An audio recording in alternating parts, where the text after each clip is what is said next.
I'm your host, Keith Malinak, and we are here gathered on a Thursday afternoon, 2 p.m. Eastern. We do this every Thursday, and I appreciate you making time. It means a lot to me, whether you are joining us on YouTube, youtube.com/at the mic, or over on my Twitter profile, at Keith Malinak. And there we go. I was just, you know how I am. I got to make sure we're live. I got to make sure I see it with my own eyes before I can relax. Okay. So this is part 2 of a discussion that actually started back on 4th of July, as a matter of fact. Let me turn this thing down. Hang on. Clearly, I'm still recovering from last night's epic speech by President Joe Biden, and I had some things turned up there that didn't need to be. So on July 4th, we made time for a 2-hour show, as we always do Thursdays, and we did a deep dive on how to steal an election. And that conversation ended up being 3.5 hours, and there's still plenty more to talk about, which is why we have a part 2. Please go and watch part 1 when you get a chance. That's okay. It's not like a movie sequel. You can still enjoy and get a lot out of today's conversation, and then go back and watch part 1. There's no cliffhanger there. So, but we still have questions, and we are going to get to some solutions as well on how to ensure that our vote is sacred and respected as such. But before we do that, we've got questions. I want to bring in Jovan Pulitzer. He's awesome. And I'm also going to bring in the equally awesome Eve Pita, and she's audio here. Okay. So so your audio is available to us, Eve. I don't see your logo here on the screen. So I don't know if that's something you have to activate there, but I mean, it's however, we're still going to hear you either way, but we appreciate you making time as well. You're an awesome researcher and contribute so much to this cause. And by the way, just a reminder that this book is a must-have, Countdown to Chaos, Silent Federalizing of Elections. It's been happening for decades. Please check out this book. There is so much information in there. And that's actually, Jovan, Eve, that's where I want to begin, because we had an interesting happening a week ago as it related to the company CrowdStrike. And we had lots of businesses and governments that were severely affected. And our way of life was challenged for a bit on Friday of last week. And the thing that had a lot of people's antennas up was the fact that CrowdStrike wasn't the first time they've heard of this company. And in fact, I counted all of the references in the index of this awesome resource of a book, Countdown to Chaos, 60 different references to CrowdStrike. Do we want to start there and kind of talk about why that company is important and should be something that we're all aware of? By the way, thanks for joining me. By the way, I'm sorry, that was a long-winded start. I apologize. Not a problem. I'll set up E for this, and we'll go into some technicals. First, folks, just for low-hanging fruit, it's kind of interesting, as you saw in some of the midterms or some of the other elections going on in primaries and stuff, that you heard there were internet outages, and then all of a sudden, well, people couldn't vote at the polling places. Now, think about that just for a minute. If our machines, they swear up and down, are not connected to the internet, why would it matter if the internet went down in polling places? So you have to understand everything's about words and a clown show that they have going on. But you also have to watch, because there's the dilution effect. You always have people want to jump in and change the topic and dilute, because they don't want you to know some simple things. So first, let me just set up a few things for you. You clearly heard the voting machine companies sit in front of Congress and say, we do not make machines that connect to the internet, when everybody knows they connect to the internet. Well, in reality, they're telling the truth, because they don't make machines. They're a software company.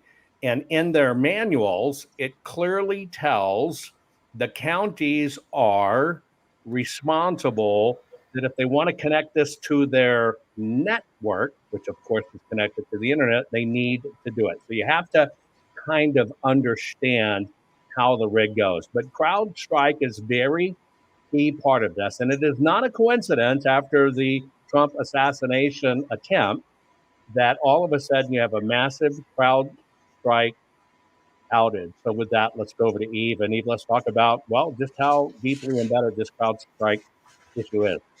Yeah, and not to pull any I don't know whatever on you, but there's 60 some references in the index. There's 154 actual mentions of the word in the book.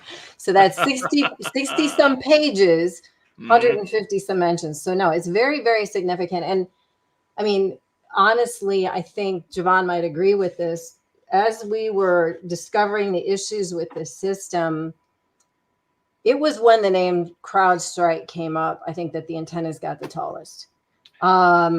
Because, it's one thing to have, like a LAN, a local area network.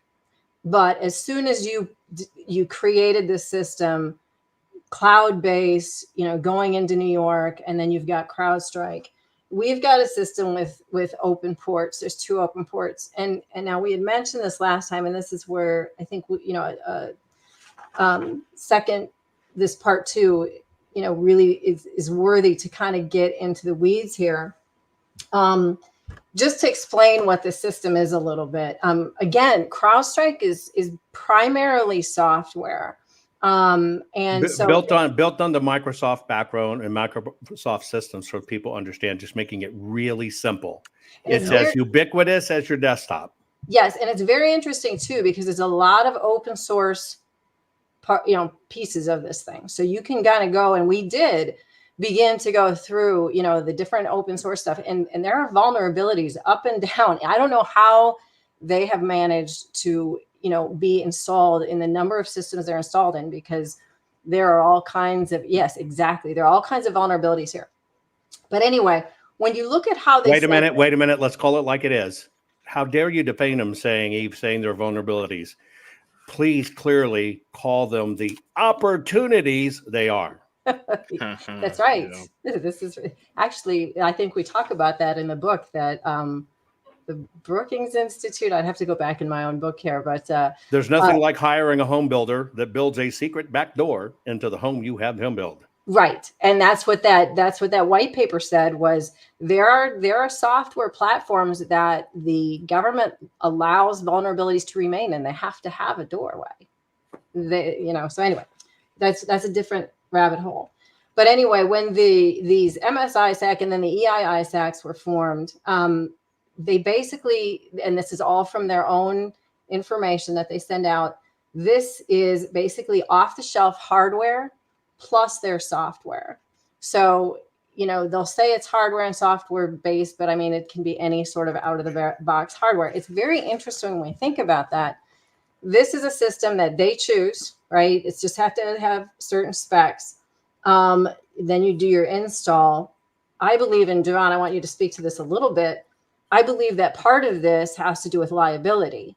And it says that in all of their, their agreements and stuff, when you sign up, that, we have, in no way are we liable for any breaches, so on and so forth. Right. Let me give you a shortcut, folks, so you understand here that what Eve's setting up for you. We have what's called the Election Assistance Commission. Sounds great and helpful, doesn't it? So the Election Assistance Commission basically approves software recommended by the software companies, the voting companies, which are software companies. And they have recommended machines that they work on. And so all of that is sent into the Election Assistance Commission, and they basically kind of give it its blessing and say, we approve this as a machine to use during elections with the appropriate software. Now, that's as far as it goes, as long as you order one of those approved machines with that approved, quote unquote, election software on it, you're good to go. Now, let me explain the backwards part of it. Number one, You can go right now and you can look at the Election Assistance Commission website and the guidelines for these machines. You'll be able to look at for under VVS 1, whatever it is. Now, what that VV stands for is it's voluntary. Yeah. The rules, which they say we could abide by and should abide by, and it's the very voting companies, software companies that are members of this Election Assistance Commission that make up the rules, having the rules that it's completely voluntary, which is why you can't do anything based on these machines, because in their own paperwork, bylaws, and agreements say, well, it's only voluntary if we, use these. It's just a recommendation. Now, the second part of it is the gateways are opened by the counties themselves. So you hear about we're going to test. We're going to do LNA testing on the machines. We're going to do these testing to make sure the machines are ready for the election. Now, here's how that works. Here is the procedure. Let's see, you could probably follow it along at your home. Let's see if you could pass an election test. Here's how it goes. Ready? Turn on the machine. Does the screen light up? Well, put your finger in the air if you can pass that one. 2. Ready? Here comes the real hard test. Does it have Windows on it? Which is, their version. They're just looking it's the right version. 3, check and make sure you have the proper version of, in this case, we'll say Windows on it. Check. Now, that's really about all it is. Now, it's more about what they don't look for. Here's what they don't look for. Does it have any other crap that shouldn't be there? Does it have Russian crap on it? Does it have Chinese crap on it? Did anybody else add anything to it? Those are questions that aren't asked. And you know why they're not asked? Because they don't want to know. I just gave to you literally the protocol for logic and accuracy texting. Oh, hey, by the way, can you push a button and it shows up as a keystroke on the screen? You can. Can you add 1 + 1 and get 2? Wow, it has logic and it's accurate. It got 2. You think I'm kidding, but I'm telling you the truth. And all of the guidelines are voluntary. And by the way, what you call voting machines, which is part of the racket, we're going to get the voting machines and we're going to melt them into prison bars. We don't have voting machines, folks. They're software companies. That's why it's called Dominion Voting Systems. The machines themselves are predominantly Dell machines. And that's how they break this thing up. I think you need to say that again, because I think that's a talking point that is often used by those that are trying to defend this nefarious stuff. It's absolutely true. And this is what I try to teach people to understand. But it's also why the deep state, it's called the dilution effect. It's why they'll say, he's a treasure hunter. He's Mossad. He's a grifter. It's why they do that crap, because I'm calling it like it is, folks. You have to understand they have to keep you away from what the truth is. Mm-hmm. Dominion Voting Systems does not make voting machines. So when you see a Dominion executive sit in front of Congress and you're screaming at your TV, calling him a freaking liar, because you know these things connect to the internet, when he's saying, we do not make machines that connect to the internet, he's telling the truth, because they don't make machines. And even if they did, they literally don't connect them to the internet. The manual tells the county to do it. The county connects it to the internet, and the machines are predominantly Dell computers. Now, what the media does, it's just like telling you we're a democracy. No, we're a constitutional republic. Thank you. But the media continually beating you with the words democracy gets you to say it. Yeah. So it's the same thing with voting machines. And you say, we've got to get rid of these voting machines and melt them to prison bars. Well, here's the deal. Because the guidelines and the security on the machines is voluntary, you can't get a conviction on it. And at best, it's a misdemeanor. Right. That's why they keep you away from the paper, meaning the ballot, because it has hard rules that has to be done. Because every single ballot that's wrong, handled wrong, done wrong, printed wrong, and nefariously acted is a crime, a federal and state felony, each one. That's why they try to keep you on the machines, and that's why the media and the government keeps on harping on voting machines. But it's also why these companies can sue people and saying, you besmirched us, because the fact is they don't do it. They're software companies with machines off the shelf in this public-private partnership that they have going on that creates these backdoors to allow this to happen. And by the way, it's kind of like your phone with Wi-Fi. You go out in the mountains, and all of a sudden your phone doesn't work. You can't text, you can't do anything. You know, you can't like Keith, you can't go to cheerleadersandbathingsuits.com, all the places that he goes and looks at, right? You can't do that. Bookmarked. Yes. But you get out of the mountains. Yeah. Right. I personally like hillbilliesinthemountains.com. You got to check that one out sometime. But I digress. I don't want to put thoughts in your brain anyway. But anyway, as you come out of the mountains, all of a sudden your phone has signal. Now I want to ask you a question. Did you do anything? No, you didn't. But the fact that you enabled your phone at some point in time to look for it, find it, search it out, and sniff it, it's going to automatically happen. And that's what happens when the counties take that, right, and plug it into these machines. It's the county that has internet. It's the county that has a network, and it's the county that does it. And that's why words matter. And by the way, why, you know, how many times you've said, they've got modems and they connect to the internet. Well, you know what, folks? They stopped modems in 94. Our world doesn't manufacture modems anymore. In fact, they're integrated on cards. So why are you still using that word from 30 years ago? Yeah, that's the game. absolutely. And may I just continue where we kind of were here with the CrowdStrike story? Arizona, am I right? It was their early primary voting when this went down. Yes, it is. It's early primary voting. All of us in CrowdStrike can't go down. So they swear they're not connected, and boom, you can't vote. And Boom. it's happened every single primary and or midterm, even before that, for many, many times. But people don't seem to connect it yet. But go ahead. Right. Yeah. But it made. Why is that important? Explain why that's important? The internet going down, specifically during these primaries. What's happening there? Well, let me ask you a question, Keith. We're going to put your bad guy hat on. Okay. Oh, No, I'm going to ask you a question. You're the guinea pig, brother. It's your program. Okay.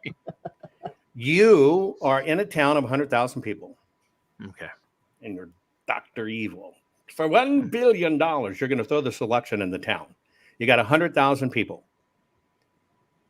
You've got only two parties, Democrat and Republican, let's just say. How many votes do you need to make sure your candidate wins the election?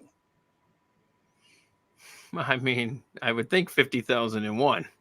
But Well, that's if everyone's if registered you had voting. an even vote. So what you're saying is you need to know the numbers as they come in. You've got to know what to do. There we go. Thank you. So here's the question.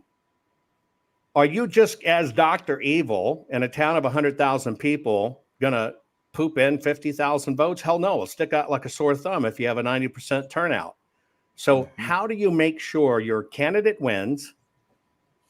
It looks like a squeaky race, so people made sure it looks like it fought out. And let me give you Arizona. Not only did Joe Biden supposedly win by 10,500 votes, and it just barely squeaked by at the end, on the opposite end of the magical spectrum, it happened to be 500 votes under what automatically triggers a full audit of every ballot. It's all about the numbers. So now, Keith, let me tell you, if they're not supposed to have the internet and the internet goes down and now you can't vote, what's obviously going on?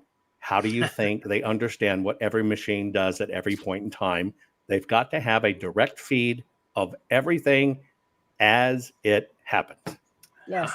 And this was something too. It was very interesting to kind of live this world of discovery with Jovan, because they were out there in the middle of this in Arizona. And, you know, basically I was feeding them information that I had discovered, and they were sending back questions, and it was just kind of this back and forth. And when it hit Jovan and the team, that this system is going through their sheriff's departments and their other county departments, and it's live. I mean, I could hear the gears working in Jovan's head because they were looking at it. I mean, they were watching it in action. So when we saw what happened with this outage, and you see Maricopa go down in live in the middle of it all, people started asking the right questions in the public. And this is why the timing of the second show is so key as well. Because it's like Jovan said, people would say, I didn't think that, our elections were connected to the internet. Okay, so we have settled that one. They are absolutely connected to the internet. But number two, people say, well, why would that CrowdStrike update have affected these elections? Number two, and this is what the book has set out, over a year ago, CrowdStrike is live 24/7. They have access to the entire system. They can see what's going on. They can update things. People have, it was all sold in terms of security. And what's very interesting about all of that is the GAO office had audited this. I think it's up to 4 times now. General Accounting Office, folks, the government money changers. Yep. And listen, if they failed it 3 or 4 times, we know that it was nothing but a deep pit of, it was an overreach to network the entire system because it's pointless. I mean, it didn't work. They admit it doesn't work. And when it was turned off in a locality, the admonishment and the meltdown they had from CISA was, you've removed our visibility. Yeah, let me give you something, Keith. I'm gonna give you another pop quiz. You ready? No. Come on, man. You're the surrogate viewer. What do you got? Here's the pop quiz. We are not connected to the internet, but our techs need to be there to make sure we have the right antivirus software installed. Oof. Sounds like a Trojan horse just waiting. Well, think about that, right? Mm-hmm. And so if they're not connected to the internet, why do they have antivirus? Let me tell you the second thing. Ready? Okay. You're supposed to have a fixed version of the software, and that version has to be on the machine. Now, if the fixed version got decided, and it's the key word, fixed, why at these locations do they need techs that update the software? The version's fixed. Let me tell you what goes on. They outlaw all these versions as they find holes. On the machine, it has, quote unquote, the corrected software that is approved by the government that if somebody really audited. Now, when they do these audits, risk limit audits or LNA and all this other crap they do, they go, here's the question they go, is version XXXA on there? And they check yes. But you know what's also on there? Version XXA and then XA. They never ask the question, why is that? Now, why do they need techs? Because they start the election, they're looking at the data, all of a sudden you see techs come in, and they've got to update. All they do, which is not a crime, they roll it back one version. Now that one has all the holes that are open because they don't check that it's there, and it's not a boo-boo. They say it's a boo-boo. It's not a law not to have it there. They let it run under that, and then towards the end, we got to do another update, and they switch it right back to the official version so they can say, we started with this version, and we end with this version. These things are so blatantly obvious that you would understand it. If it's not connecting to the net, why does it have antivirus? And if it's a fixed version of software, all this crap's supposed to be run on, why are they having to do continual updates during the course of the election? It's really that blatant, folks.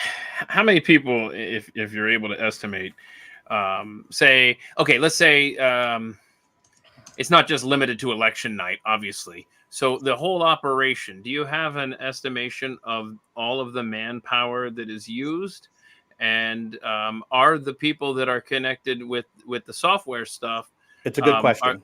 Are they also connected with the ballot stuff that you showed us the forensics I got asked of this. last time? I got asked this by the Attorney General's office in Arizona. Man, it sounds like this is big. Now, remember, in Maricopa County, Arizona, which I think it's not Maricopa, it's Maricorruption County. But in Hang on. Maricorruption County, Arizona, it's supposedly 2.5, 2.6 million voters. It is the Okay. fourth largest county in the United States of America, and it is the second largest voting block of voters in the United States of America. Wow. And so the Attorney General's office. This is Ducey's or Katie Hobbs? Ducey's governor. Right. And during the audit, it was a fellow by the name of, I'm bad with German names, but Bernovich or something like that. Okay, that's okay. What I'm asking is, whose Attorney General are you having this conversation with? Ducey's Attorney General? Ducey's Attorney General at the so we're time, and still- investigated him. Yeah. Okay. And so they go, it sounds like it takes a lot of people to do this. And I said, no, give me 4 people and I can change that outcome of your entire county. It's such a small footprint. But I'll relate it to you in my treasure hunting days. If you and I were going out, let's say in Montana, and we're going to go chase down some treasure, let me tell you how it works. Okay. So there are. I'm willing to do that, by the way. This doesn't have to be a hypothetical, brother. Absolutely, brother. We'll make a point of doing it, folks. Okay, go ahead. When you go to Wells, you know Wells Fargo Stagecoach, and I've told this story before, but it's worth telling again. Remember back in the Stagecoach days, everybody was paid in gold coins. And most people don't understand gold is heavy, right? So a $25,000, $30,000 Prevost, which was a ton of money, it's several hundred pounds of gold. People don't realize that. And so the bandit, right? You see him, he gets out from behind the rock, just kind of like in the Lone Ranger, and he says, throw that lockbox down. And the guy throws it down and says, now get the hell out of here. Now, the first question is, why do they tell him to get the hell out of there? Well, it's for 2 reasons. That box is so damn heavy, they can't run with it. So what they have to do is they have to shoot it and break it open. So now what they do is they take a few handfuls of gold coins and they put them in their pockets and put a few in their saddlebag. And remember, something about the size of a pack of cigarettes would be like 12 pounds. Most people don't know the weight of gold. And you can't put a lot in your saddlebags because you'll beat your horse to death running away. So they really only take out about 3% of the loot right then and there. And so 97% of that gold coin specie is buried somewhere within 500 yards of the original crime scene because they can't run with it. It's too damn heavy. So they bury it and they haul ass. Now, let's say we're in the we're dumb screws. We're in the Jesse Jackass gang, and we go out into the mountains and we all got our gold coin. Well, one thing you know about your band of brothers, they're all bad and they're all thieves and they're all killers. And so when they get to their hideout over the course of the night, or when they got to go pinch a loaf or whatever, they go hide their coin. They tell nobody about it. Why? Because they're amongst thieves.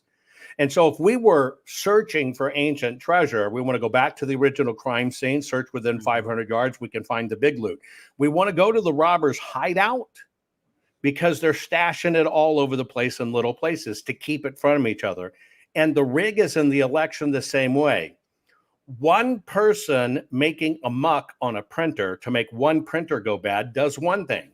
One person over here that you've paid off in printing the ballots does another. One person over here that's not going to check signature rights or whatever, it's just compounding. And they're certainly not going to tell each other because it's a crime. Mm-hmm. So you have to understand the compounding effect. It really doesn't take a lot of people. And oh, by the way, the machines that you scan them on, the printers,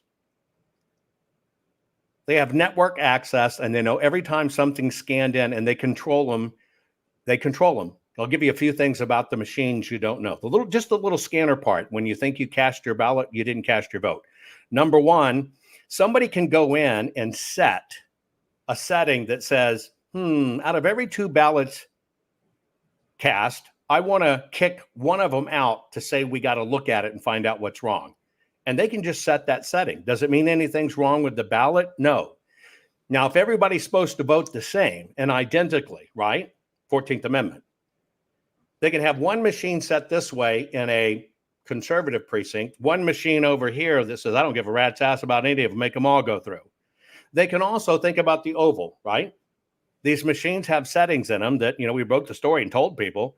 You can go to a Republican precinct and say, in that oval, if they don't fill in 70% of the oval or more, some people kind of scribble and you can see the white through it, or they do an X. If they don't fill in 70% or more, we don't have to count it.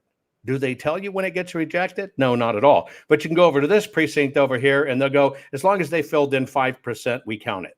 Now, why do they do it 5% over here? Because if they're going to batch ballot rob, where they're just going X, X, X, X, and I can show you all these things and run them through, they know they can't fill out the circles perfect. It takes too much time. So they got to mark them quick and run them through.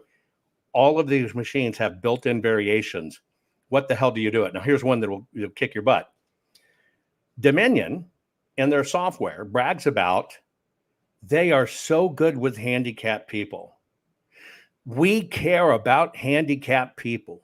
We don't want to discriminate. And so inside our database, we have over 1 million versions of how an oval can be filled in. Because we don't want people with shaky hands to be called out, oh, you're a shaky hand. So we can fill in the ovals for them over 1 million different ways. And oh, by the way, just as an added bonus, we designed it where, well, when you look at them, you can't tell the difference between an added oval we did and what somebody voted with a Sharpie. It's that in our face, and people don't pay attention. Okay, man. We're going to get to some solutions, right? We'll get there. But I have so many questions, and the audience has been asking questions since July 4th when we did that show. Again, part 1, if you missed it, we did on the 4th of July.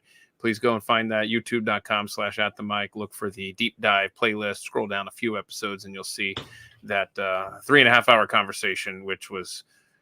And it went by like it was 10 minutes. It sure did. It sure did. Okay, so I've got questions, and spend as much time on these as you would like.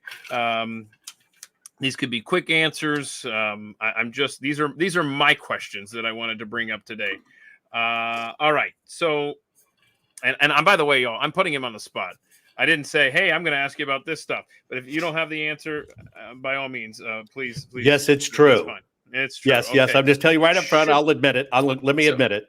I know you're going to ask it, and this is why I won't run for office. I know you're going to ask it. Number one, I've already admitted in public that as shameful as it is, the reason I won't run for office, I physically abused my mother. Now, I hate embracing that, but if I'm going to be a real man, like my mother taught me growing up, I've got to admit I punched her.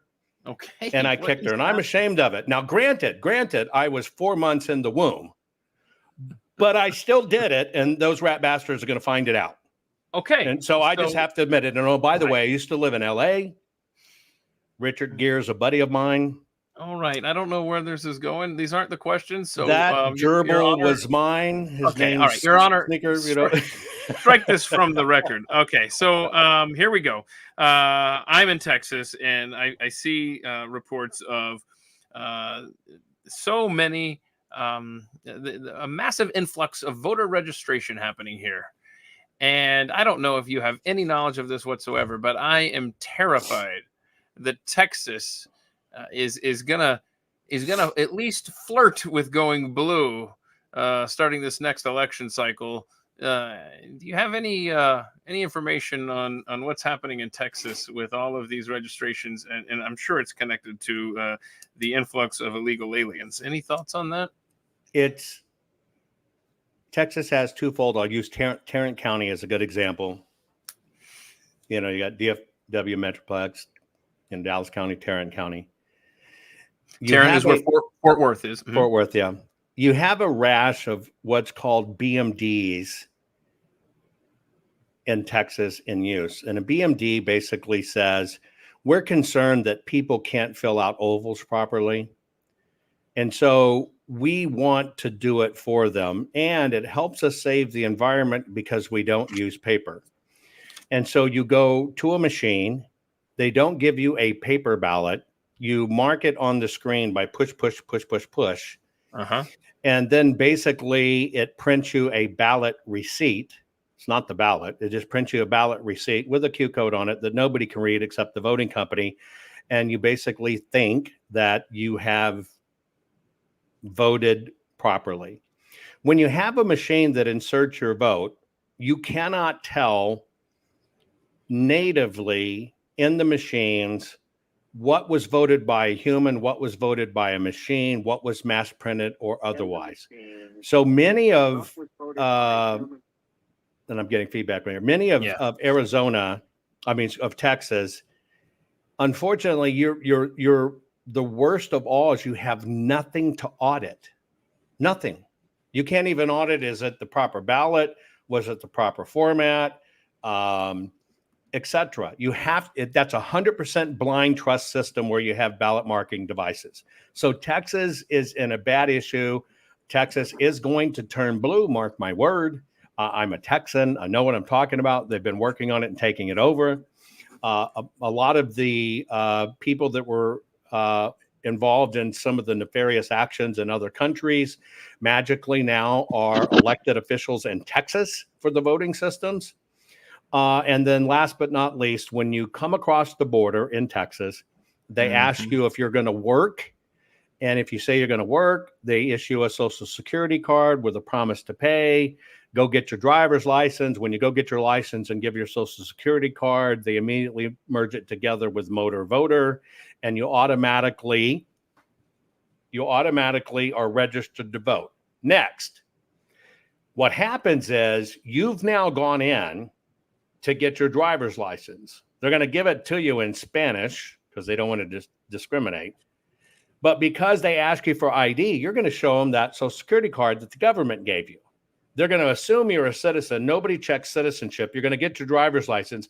Right after you get your driver's license, because they've automated this, you're going to get your voter registration card, which is already done.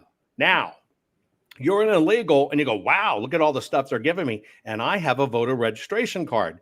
What do you think? Do you think you get the right to vote because you got a voter registration card? Of course you do. However, if somehow that illegal votes and somehow they just didn't know they weren't supposed to, it's not their fault and they cannot be prosecuted. And they won't take the vote off the books because once they vote, you can't tell who did it. It's just a boo-boo and they weren't informed. But who are the people giving the impression they can vote? The very government running the systems. I guesstimate Texas has been infused for this next round 3.7 million brand new voters in system that are all illegals. And by the way, when you have 200 illegals that use this little bitty address for one person here, and that's not illegal, and all those ballots or whatever get sent to them, if they request a mail-in ballot, which they can do, who's picking up those ballots? It's not the illegal, but those ballots are going to come back.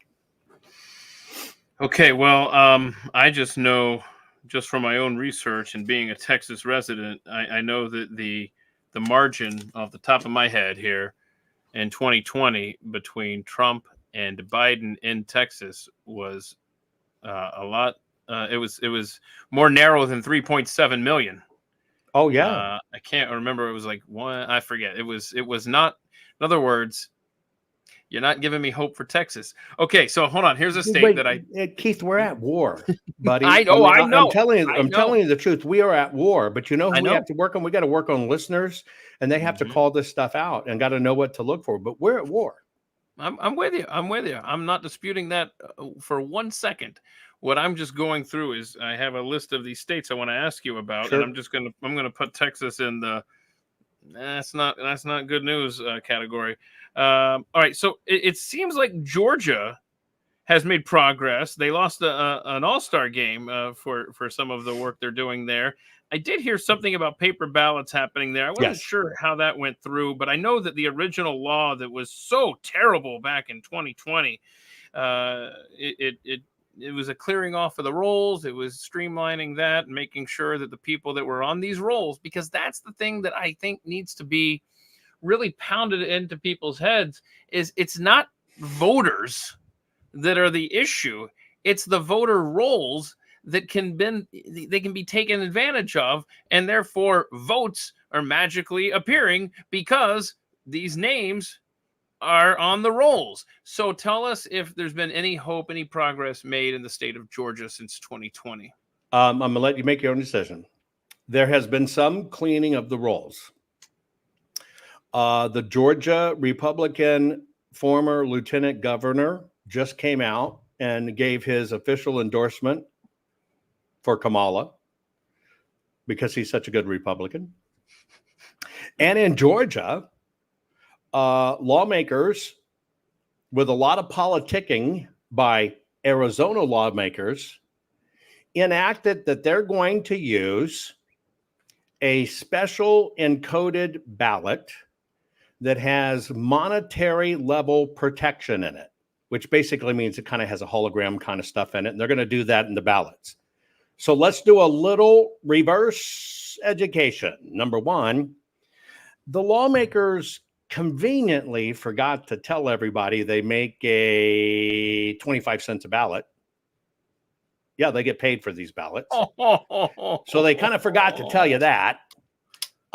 Second, yes, it's going to have, let's just call it an indicia or security measures. Now, I'm going to give you the other 2 points of this. Number one, the systems that you feed these the paper versions of the ballot to in Georgia, ostensibly early in mail-in ballots, when you feed them into the machine does not look for that code, for that security measure, and it does not confirm it. So the machines aren't going to catch if the paper's right, even though they say there's a law for it. So now to confirm that the paper is right and it has this little thing in it, what do you have to do? You have to physically hand touch and inspect the ballots, which they won't let you do. Okay. But everyone can score at home. But yes, they are doing a paper ballot that has a security feature in it. Okay. All right. I've been blowing this whistle for a long time. I think it is so freaking disrespectful. And it's part of the reason the system hates me. When this was going around in Arizona with the Republican lawmakers clamoring for audits and stuff, they don't tell you they've got stock in the company, options in the company, and they get commissions per ballots, and they've run around the states to get states to sign up. It's smoke and freaking mirrors, but yet they're going to print millions and millions and millions and millions of ballots, and you're going to think they did something. So yeah, you got a security code in your Georgia paper. So everyone can score at home. You can put whatever column you want for Texas after the information Jovan just shared, and Georgia. Now, here are 2 states that I've already publicly written off for the Republicans in November, and that is Michigan, based on the new law there that Governor Whitmer made sure happened, where you can't challenge if you suspect fraud, you can't challenge the results, the recount and all that good stuff. And then Wisconsin, with the judge saying, yep, put as many drop boxes as you want out there. Yay. So I've already personally put an X next to those 2 states. What say you? Whitmer's on developments. I'm not going to put you on the spot. No. Whitmer's stuff was specifically done to make sure that Michigan doesn't get a full forensic audit ever. And they basically ostensibly outlawed audits unless the state approves and the very people that ran the election approve of the audit. You can't force them to do it. And then if they do agree there should be an audit, it gets to be auditors they've trained or they hand select. Yeah. I just want you to understand how this works. How this works is, imagine you're Charlie Manson. Okay. And you've just gone on a murder spree and you get arrested and you're going to be serving, you're going to have to go to court, but you get to pick the judge and you get to pick the jury and you get to decide if you like the verdict and rule on it yourself. That's how it works. And so that's what they did in Michigan. Michigan is a different type of corruption than Arizona. When we were going to there were 5 states that were going to do a full forensic audit, but the system understood it's people, paper, and programs. We got to hide people away. So they put a legion of bow-tied so-called experts on the road, and they dissuaded 5 other states from doing full forensic audits. But in this process, the bad guys, who are very hard to tell the difference from the good guys that are supposedly helping us, they wrote laws to make sure this never happens again. Like them screaming, well, they're not certified election auditors. Well, just so you know, nobody ever was in the history of time. There was no such position. But now that we've done it, like I personally looked at over 2 million ballots, 189 million ovals, I have the experience to say what it is, but they're not going to do that. So what they did is they started putting laws in place to absolutely guarantee there's no way you can audit these things. Now let's jump to Wisconsin. True to their state, cheesy, bunch of holes in it like Swiss cheese. Here's what they did with drop boxes and stuff like that. And I can again, I'll go back and just revisit an analogy from Arizona. Arizona, 76% mail-in ballot state. Everybody got about a mail-in ballot. You have to understand that there's a process in the mail-in ballot. You have an outside envelope. In there is a ballot and a return envelope, maybe a little bitty instruction set. When it's put together and mailed, that's called the packet. That's not called your ballot.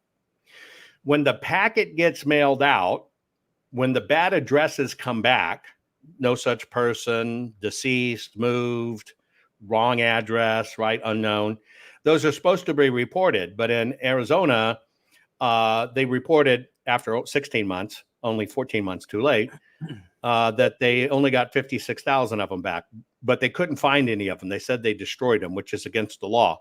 But there were actually 110,000 plus return, completely disappeared. Now, why does that and how do drop boxes come in? This is where you have to understand what 2,000 mules is. The system creates a bloat of ballots.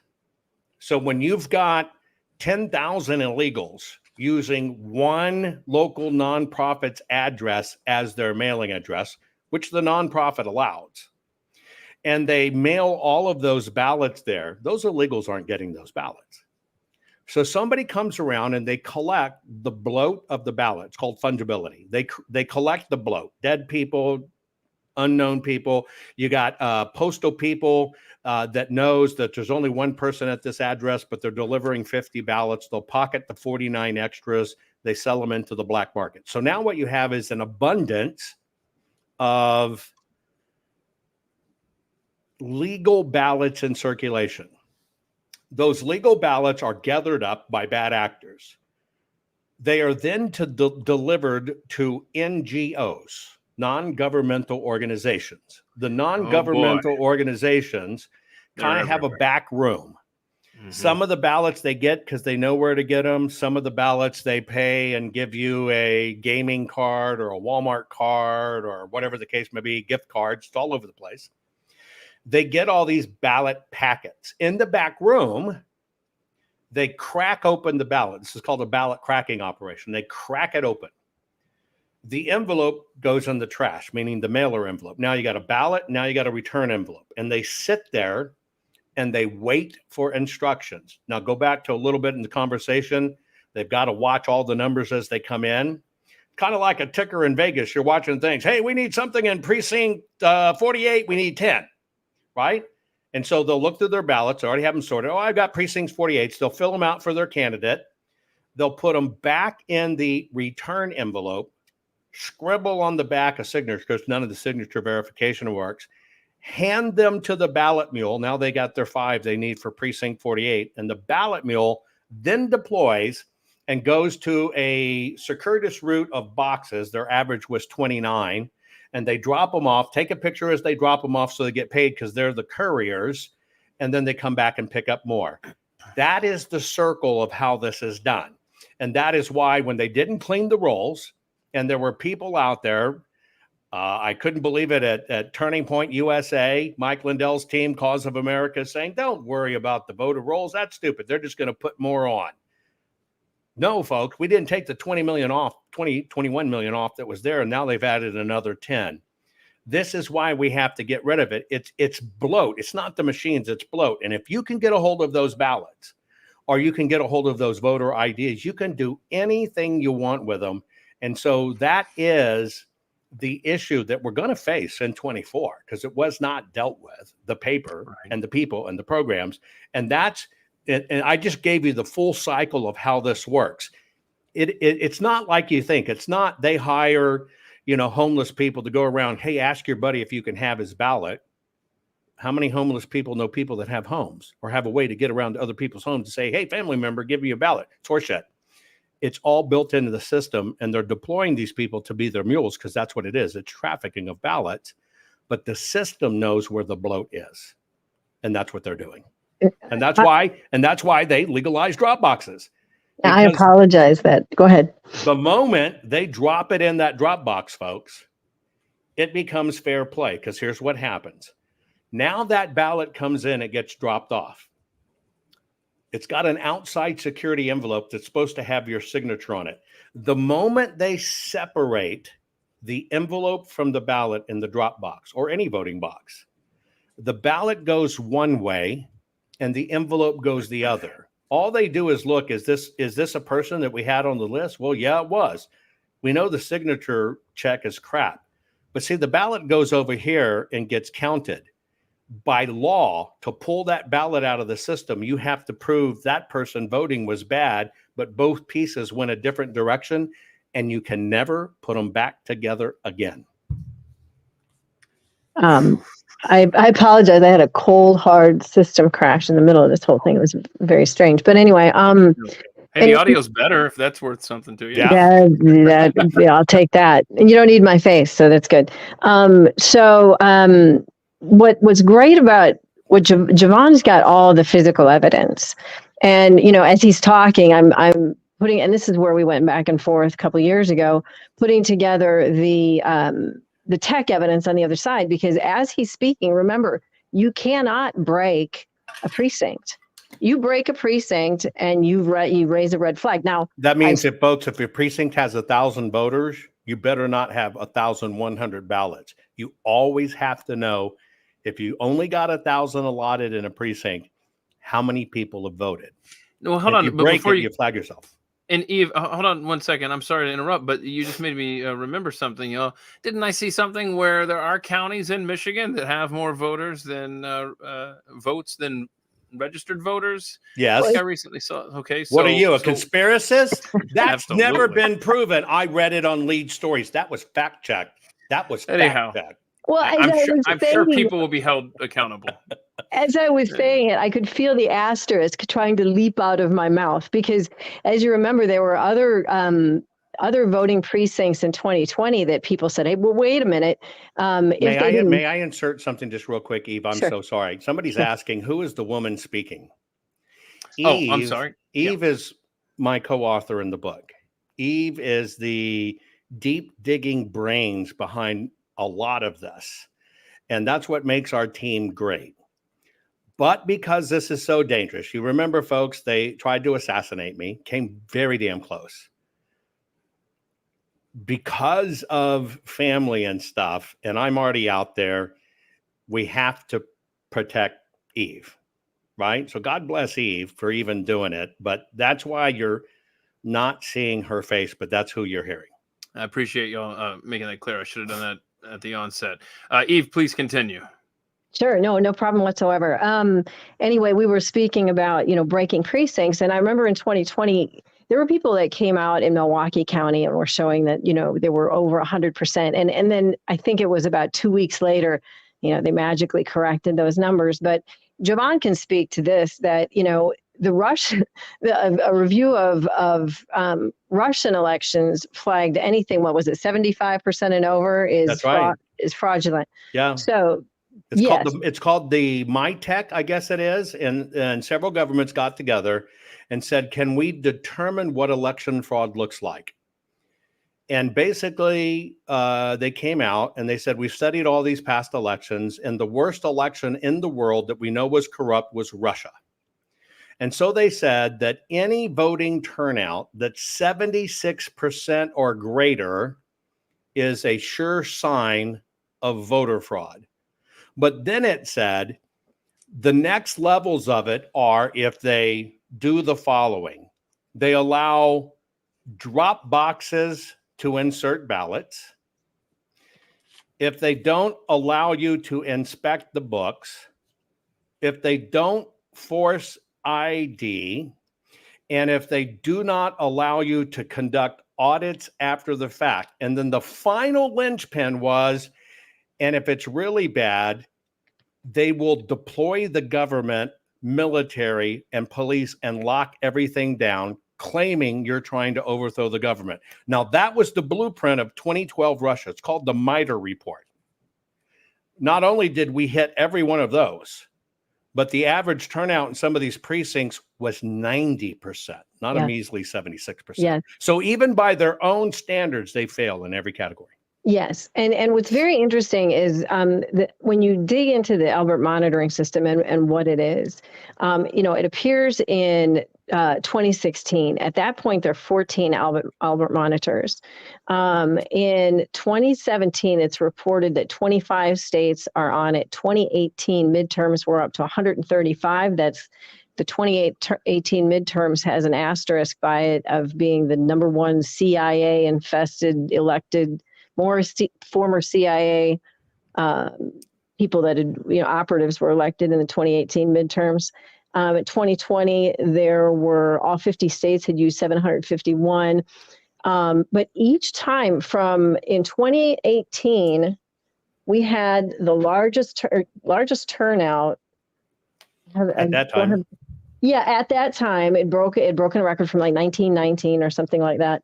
And then in 2020, here we have another record turnout. And when you listen to what Jovan is saying as to, bloat, the bloat of the voter rolls, and then how the thing is, data is a great thing, but data is also our enemy because now they have such precise information as to who's where, who's voted and who hasn't.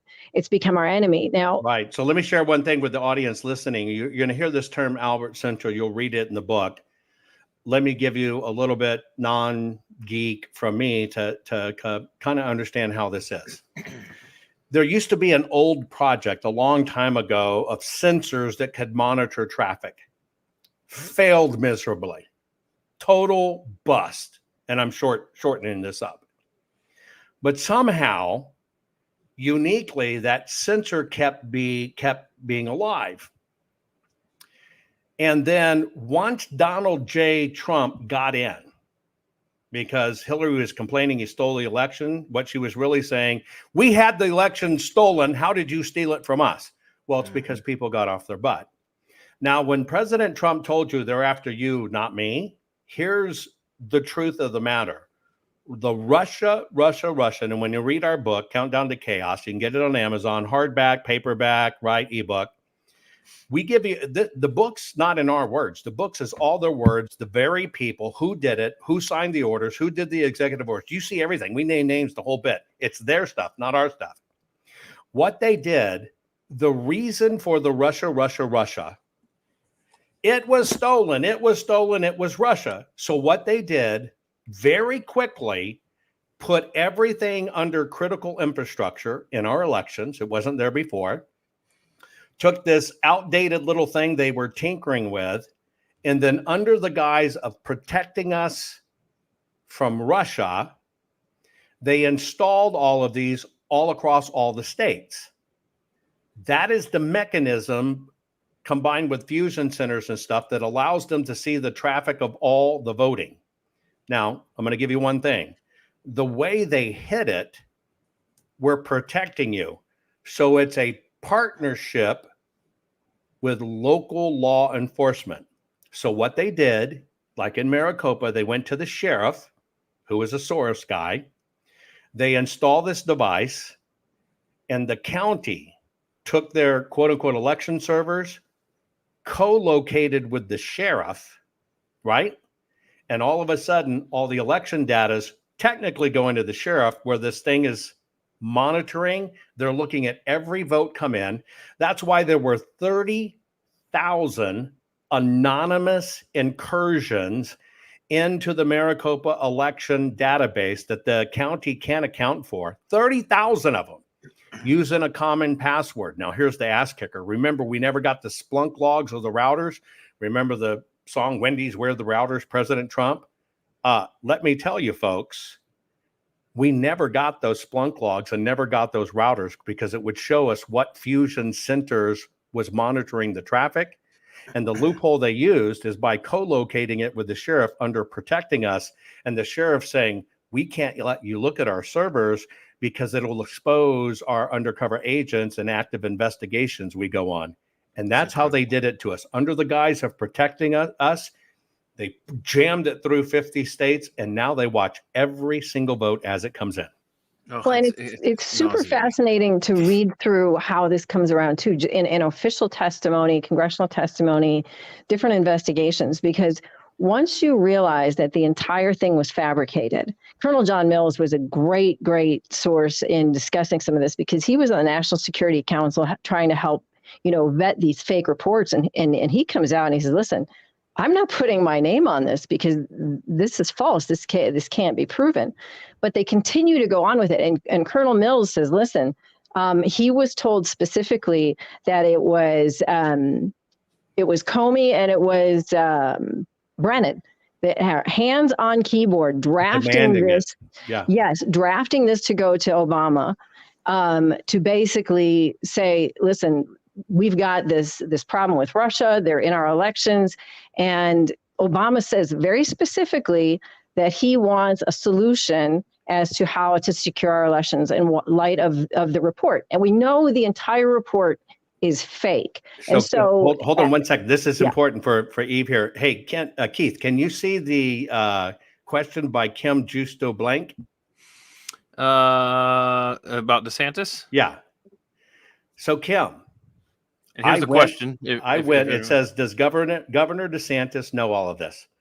I personally went to Florida, sat down in the governor's mansion with Governor DeSantis and his lovely wife, Casey, had a very long breakfast meeting showing them how this works.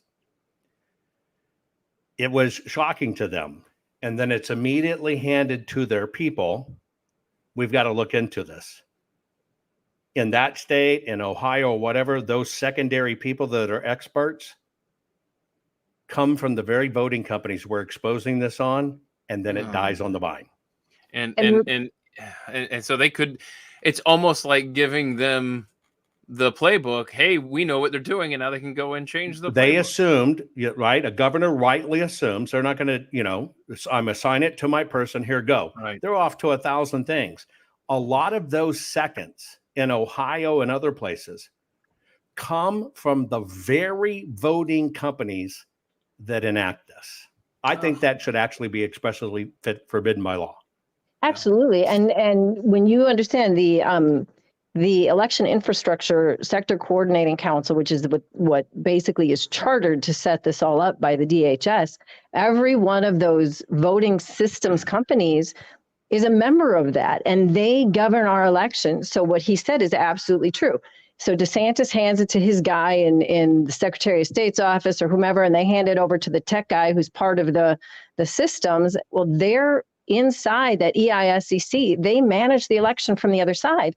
So, there was a question that came to me from somebody, one of my sources, that said, there's a solution. Somebody said, well, let's just handle it. Let's get Trump in there. Let's take care of this. Let's handle it from the federal side. There's no jurisdiction up there because we're here state and local.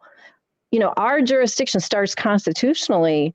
We have to manage our elections here. So when they keep sending it up the chain like that, you are just, exacerbating the problem. You have to find, and Jovan and I talked about this, you have to find injunctive relief locally. Yeah, one of the things we need to talk about is injunctive relief. Keith, let me give you,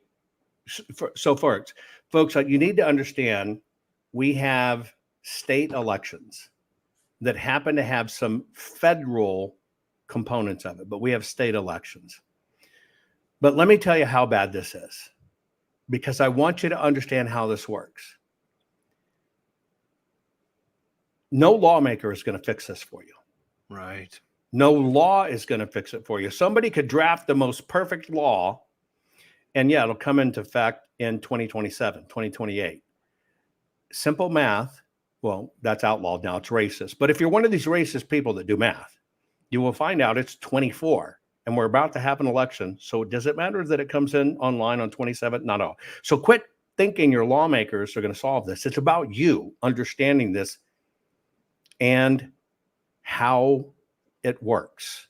Okay. You just have to understand how all of the, oh, I lost the screen. No, that's me. That's me. I'm Okay. going to talk about this here in a second. So you gotta understand these pieces and components to it. These guys are the very regulators we have to fight against. But it's you. It is you and only you that if you understand how they do it to you, you understand how to push back. Now, I was in Georgia. Most people, if you didn't know me before, you probably saw when I was doing a Senate hearing in Georgia, and I basically called out the lawmakers. I called them on the carpet, right? It's hard to find, but the freaking thing went viral.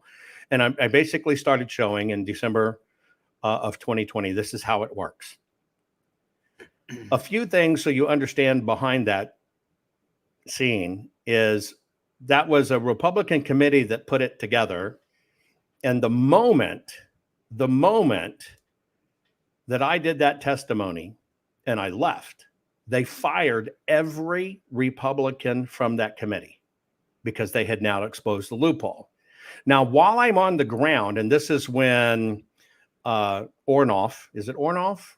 Sarnoff, whatever it is, when they're doing the runoff, Stacey Abrams and all that crap, when they're doing this first thing in 21. Ossoff. Okay.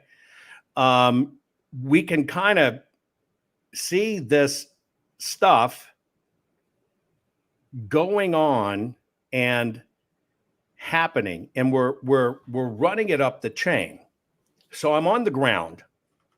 It's early voting in this Senate runoff, and I get a phone call, won't tell you the source, and they say, we got a report that a shredding company picked up a shred, and they're saying it's Dominion ballots. Now, if you don't remember the history back then, because we have a short memory, right after the 2020 election, there was a god-awful amount of ballots shredded, right? And it created quite a stir in Georgia. And so all of the shredding companies there said, we're not going to do anything anymore, anything associated with a Dominion. We don't want to be dragged into this stuff. Well, what happened as this runoff's going, and I'd already exposed, they had hundreds of thousands of extra printed ballots standing and waiting. I got a call that a guy came in at a very high security level. I get the call. I'm on the ground with my people in Georgia, and it says, we got a report from a shredding company that they picked up a shred, started it, and damned if it isn't ballots, and it's for Dominion. Now, Dominion has nothing to do with ballots. And the guy has called and said, I stopped the shred.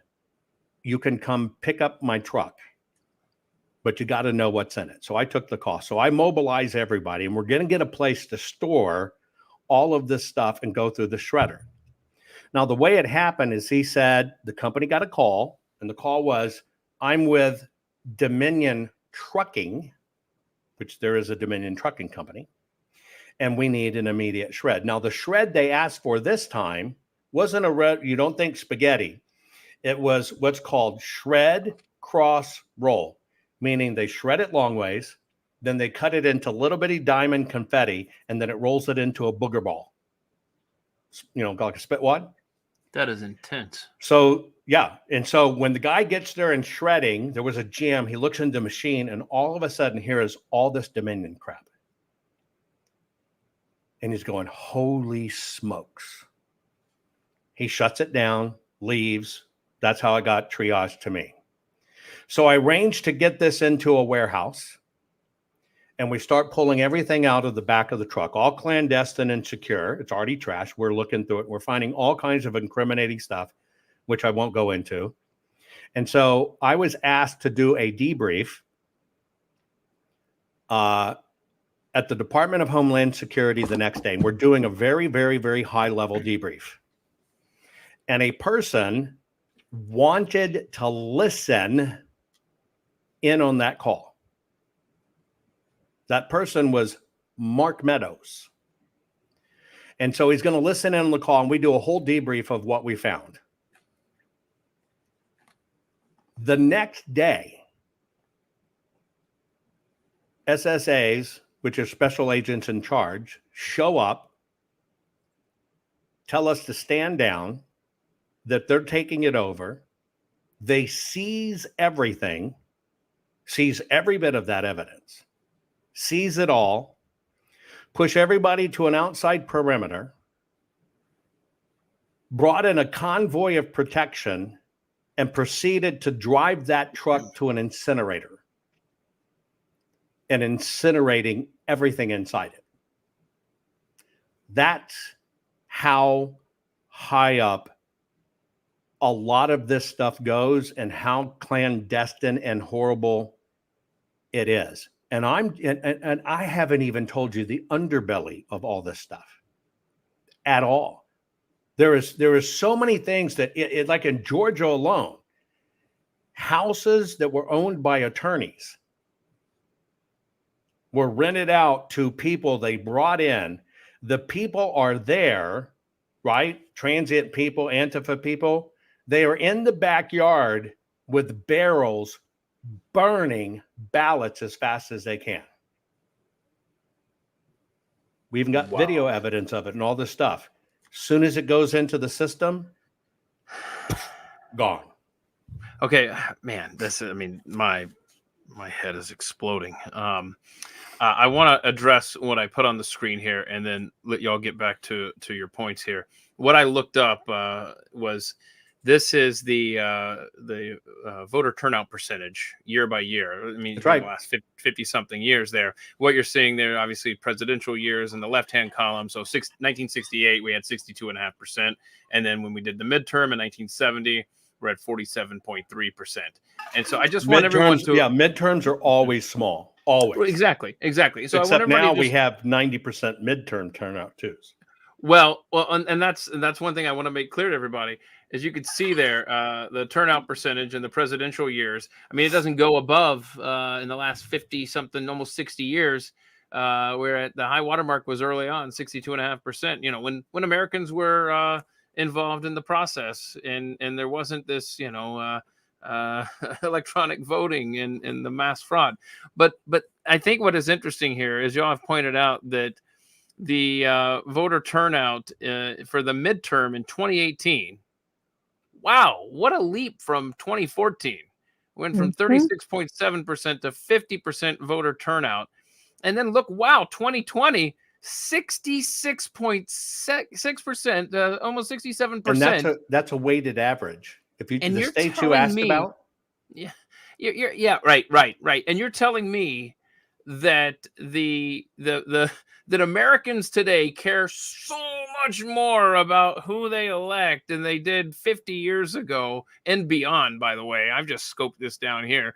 And then the midterms were up to 46% in 2022, which again, completely out of character over the midterms going back the 50 or so years on the screen there. And that is just an illustration of what y'all have been talking about. Well, and you said that this fraud began. That this whole massive scale. I know it goes back decades, but what was the first election that was affected by this? There were many elections affected by it, but it goes back to the 80s. But one particular thing, and even though this is showing 66%, because math is racist. There's only 7 states that decide the presidency. Right. No. And if you just look at those 7 states, all of their precincts are in the 90s. Yep, exactly. And that was the point that I wanted to make, and I'm glad you made that. It's that you don't need 90% turnout nationwide. 7 states, 7 counties decides our future. 7 counties you have to have this fraud perpetrated on election day. That's where the madness lies. Okay. Any updates in Pennsylvania in the last 4 years from the 2020 election? I'm just going through the Yeah, six Josh problem Shapiro shows. will be the VP pick. Yeah. He's going to get rewarded for that event they had, July 13th? Yes. Yes. He was so eloquent, and that's all you need to be a VP. So, any changes there? Well, they flipped Pennsylvania? Bucks County and they flipped another county, right? I saw that. Bucks Remember? County now red. They have more Republican voters in Bucks County than Democrat. Yes, ma'am. Yeah, I don't know. It's going to be a hard-fought battle. Yeah. It's a hard one. Understand everything you ever thought about Pennsylvania is, from two finger Tony, I'm going to give you over to Vinny. Vinny's going to take care of you, is true. Philadelphia and Pennsylvania it's a hard fight. You got some incredible people that are fighting for it. It's going to be a battle. But I can also tell you a lot of the so-called elected Republicans will say one thing, behind the scenes they laugh their asses off and don't give a crap. How's Nevada looking? Any changes there, or should we expect that to definitely Nevada is probably the best battle there is. And Robert Beatles is the man leading that charge with his own money. He's millions and millions into it. And he is personally carrying the weight of his state and exposing this. They're fighting him every step of the way, but the people are waking up. It takes the people, not the lawmakers. And I think they're really making headway, and they were just able to undo one. But you should consider looking up the works. They have Operation Sunlight. You can look it up, operationsunlight.com, but you should look up Robert Beatles. I've done many programs with him. One man, single kick-ass warrior force helping Nevada. But again, you got to understand Nevada. Nevada is fueled by tons of illegals to get cheap work, right? Mm-hmm. And tons of drugs and alcohol and stuff. And again, it's this thing between illegals and mafia and cartels, and it has a stranglehold for otherwise what is a red state. Same thing in California. I believe California is a red state. They just won't let it happen. I want to revisit the illegals here in just one moment, but first, Arizona was the focus of our last conversation on July 4th. Any developments there? Obviously, Katie Hobbs is now governor. Do you see any changes from 2020 happening there? I can tell you,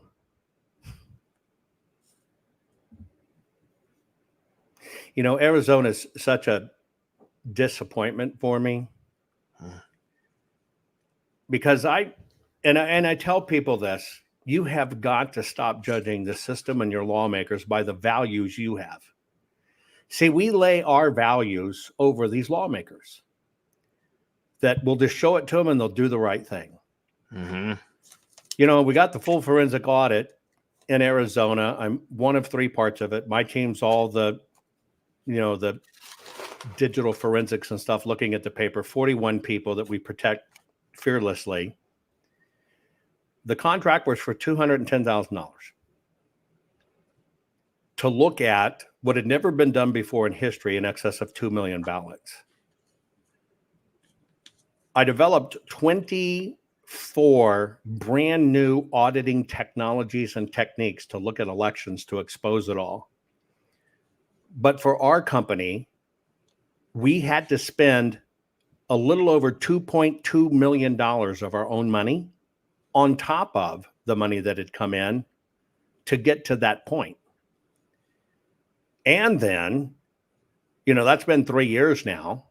Just the storage of the data in a perfect chain of custody as it has to be kept, we have to keep. It's been over 3 years now, and that cost us $10,000 a month. It's 3 petabytes of information. And this is how the deep state works to break all of us. And so when I think about Arizona, and I think about the lawmakers there that saw every bit of this and knew it and refused to talk about it, right? Mm-hmm. And won't do what's right. And I just got a mega dose in reality. You go in expecting these people to do right, and it is just trash. And do not believe when you hear, I'm a war hero and I'm this and that. It is total freaking crap. And it's disappointing. And that's when I got the real dose in reality of this is about the people. They are only afraid of you. And let me tell you how this works. So in December, right 1 week after the election in 2020, I made it known as a technologist. I've never cared about politics or been involved, and that's part of why we got our ass kicked, because we were all living lives and didn't give a rat's ass about this stuff, right? Mm-hmm. Big mistake. So I finally, to the detriment of my technology career, came out and said, I can see exactly what's happening, and we can solve this with technology and look at it, because it's supposed to be the biggest mail-in election ever, and I'm looking at stacks of ballots that are perfectly flat. I know that's against physics, can't be done. So I exposed it. And then, just by an interesting happenstance, Arizona has a crack precedent in the system where they might be able to get a hold of the ballots, and they're going to do it. And so the public, the American public, all of you guys pushed and got the full forensic audit in Arizona. You got it, you got it agreed to. Lawmakers were pissed. Behind the scenes, they're working very hard not to get it done. As we're getting ready to hopefully start the audit, and they're delaying, one of the lawmakers, Republican lawmakers, basically said, well, we've decided we're just going to look at a fraction of the ballots. We're just going to look at a few of them. And if we find something there, then we'll proceed. Now, that was not the deal with the American people, right? And so I tell the Arizona lawmakers, then I'm out, because you said you're doing every single ballot, and the only way you can find this is every single ballot. So they actually kind of applauded. Great, we got this techno weenie out of here, right? And I said, but I want to let you know, just like the people told you they want a full forensic audit, which I created every bit of that. They told you they wanted it, and you agreed to it. And now you're going to kind of change the rules at the end. I'm just going to tell the people. They said, fine, go ahead and do that. They didn't give a rat's ass. Within one day, 60,000 people picked up the phone and called the state of Arizona switchboard, and state of Arizona shut down the entire state's switchboard system, saying, you guys said you were doing them all, and you better damn do them all. And the lawmakers capitulated, and we got everything. But then they went into second high gear to try to muck it up. And we won't talk about all the espionage and stuff that went on. The only reason I tell you that story, you're it. You are who they are afraid of. If you were to go into the congressional records before all this started, because you're waking up, but if you were to go into the congressional records, you'd find out that a congressperson may get 10 letters in a year. And they'll deal with it because they think it's big. Now imagine when 60,000 constituents call in. See, that's the difference. They're terrified of you. They're terrified of you having truth and knowledge. It's just like Georgia. We're going to do this special security seal ballot like we just talked about. That is nothing but a placebo effect and a freaking little nipple nurser for you. That's it. But if you don't understand how it connects and how they do this stuff to you, you can't push against it. And so I want you to understand, even as crappy as all of this sounds, you're the one with the power. Now, if you're listening, pick up a pen and paper, because I'm going to give you the formula to absolutely defeat this. All right. And if you will follow the formula, and you will be willing to fight for your country with pen and paper, I'm going to tell you right now, you will kick their ass, and they're terrified of you.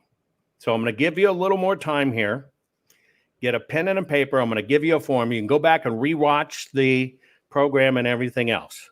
Okay, number one.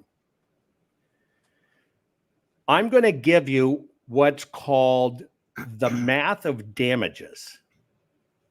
Okay. So I want you to understand that a ballot is so much more than a ballot. It's actually a contract, because you are literally affixing your name, signature, and vote that if my person wins, they're going to do what I want, meaning what I'm asking them to do en masse. That's a contract. When the systems in the government extort you and force you into contracts, agreements, or servitude, extortion, and don't represent you, that's federal racketeering. And that's what they're deathly afraid of. And you got to understand the two differences. Somebody who votes dead mama's ballot, right? That's a crime, but that's voter crime. They will always find somebody. They'll tell you we can't connect the ballots, but how do they find somebody who randomly voted their dead mama's ballot? They'll parade that person around, true story in Arizona. They will convict them, prosecute them, give them a sentence or a plea. So they can say, we got 2.5 million voters and there was only one instance of voter fraud. That's why they do that.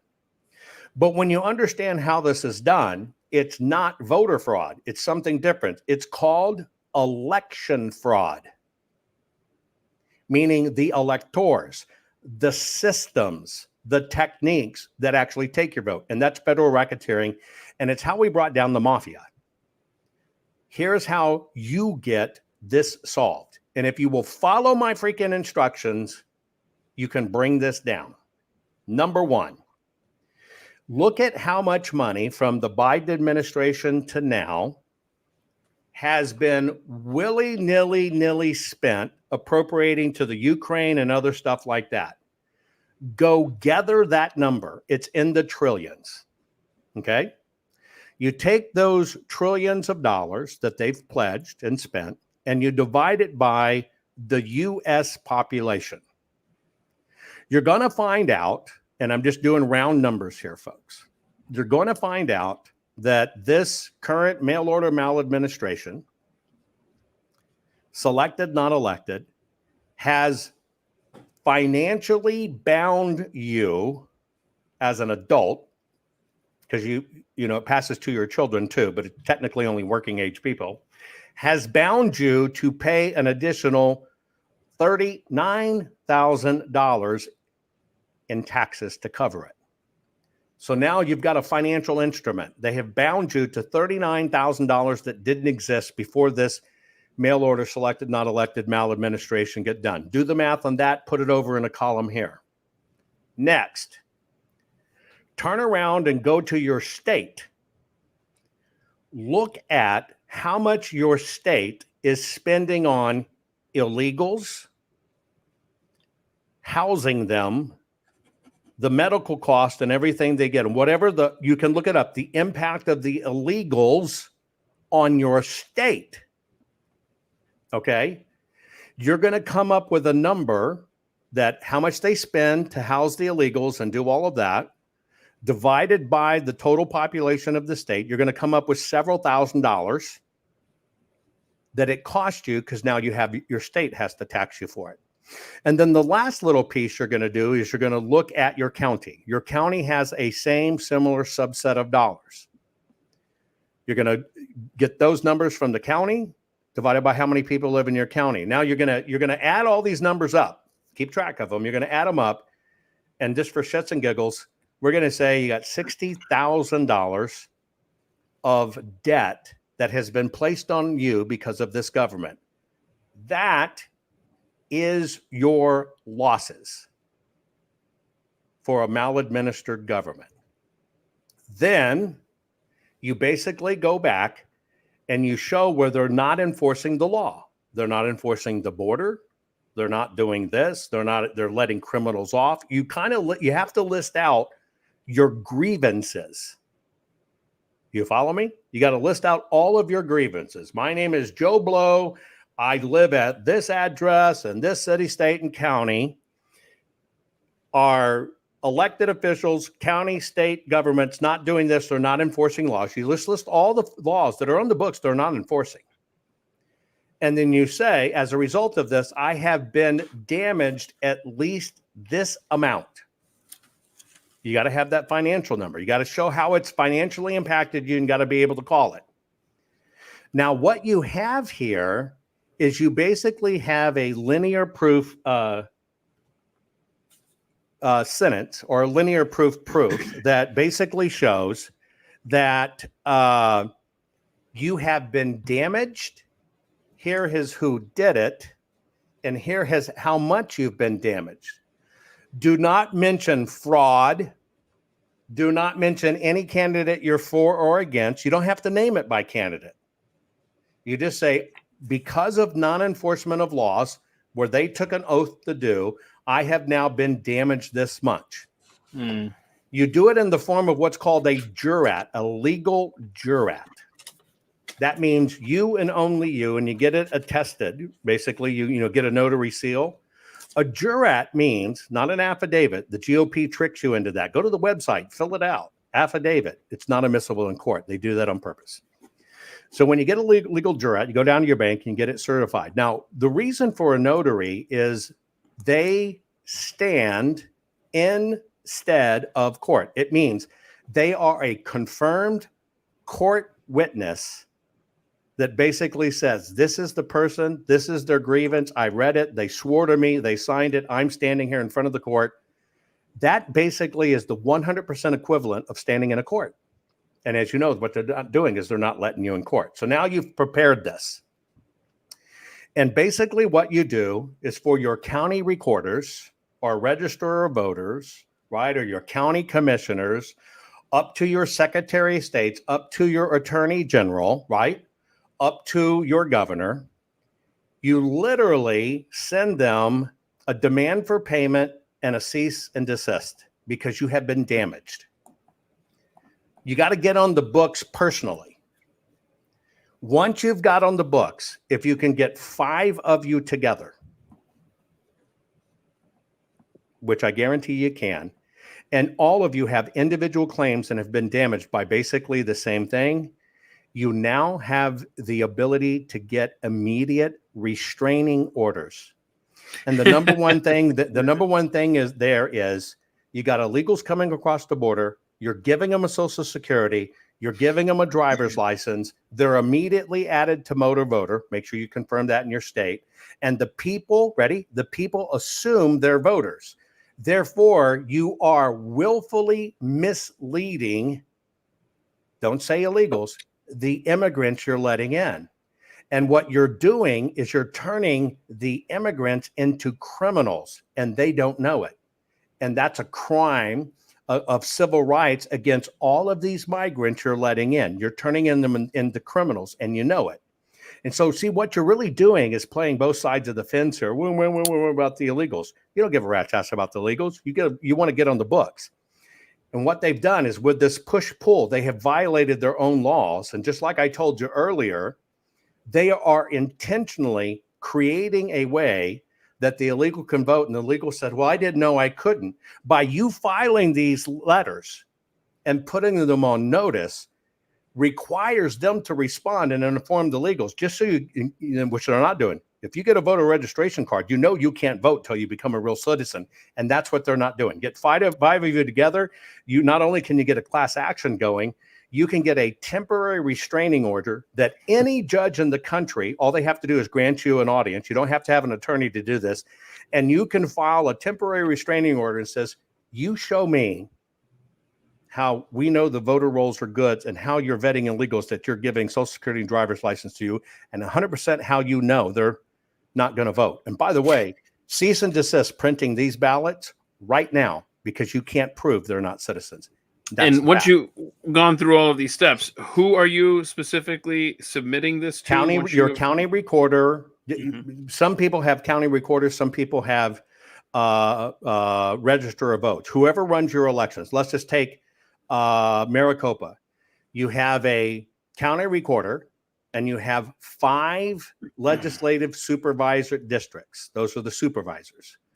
Then from there, you have the city attorney. Then from there, you have your AG, your Secretary of State, and your governor. Basically, you are showing them they are not only not enforcing law, they are creating a system that's broken that turns normal, honest people. Don't start bitching about fraud. Don't even mention that screwing word. Don't do it. You're saying you are turning normal people into criminals, felons, but which, by the way, can get them deported because you've created an unaudited system that allows this loophole. and this loophole damages me. Here's how much I've been damaged already. That's all it takes. And you file en masse temporary restraining orders. And what you're doing, right? Don't claim fraud. Don't even call them illegals. Call them migrants. And basically show, quote unquote, it's their plan, the unintended consequences. And by the way, you're creating the illusion when they get their voter registration card because of automatic voter motor. Make sure you're in these states, where they merge them. Cease and desist. And every person that and see, they hide the roles from us of the illegals. You demand as remedy, ready for this? The name and address of every single person is not a citizen that you have issued a driver's license to, that they're going to automatically be registered in motor voter, and at what address you're going to do it. And when they have to turn over that information by court, you're going to find all these common addresses they're using, and you're going to be able to pre-identify how many illegal votes may be coming in advance. But you can basically tell them, you stop the presses right now and stop printing ballots, because you have inadvertently created a loophole that's going to create criminals out of people who are not criminals, and you're going to let them take the ball. That's how you do it. It's very easy. I like it. I like it a lot. Hey, can we stay on this topic real quick? Because which one? I have some questions here. Talking about the illegals that Sure. are getting these ballots or getting Right. On the rolls. What I want to address before I put this question up here, it references a show you do in the morning. Please tell everyone where they can find what you do online.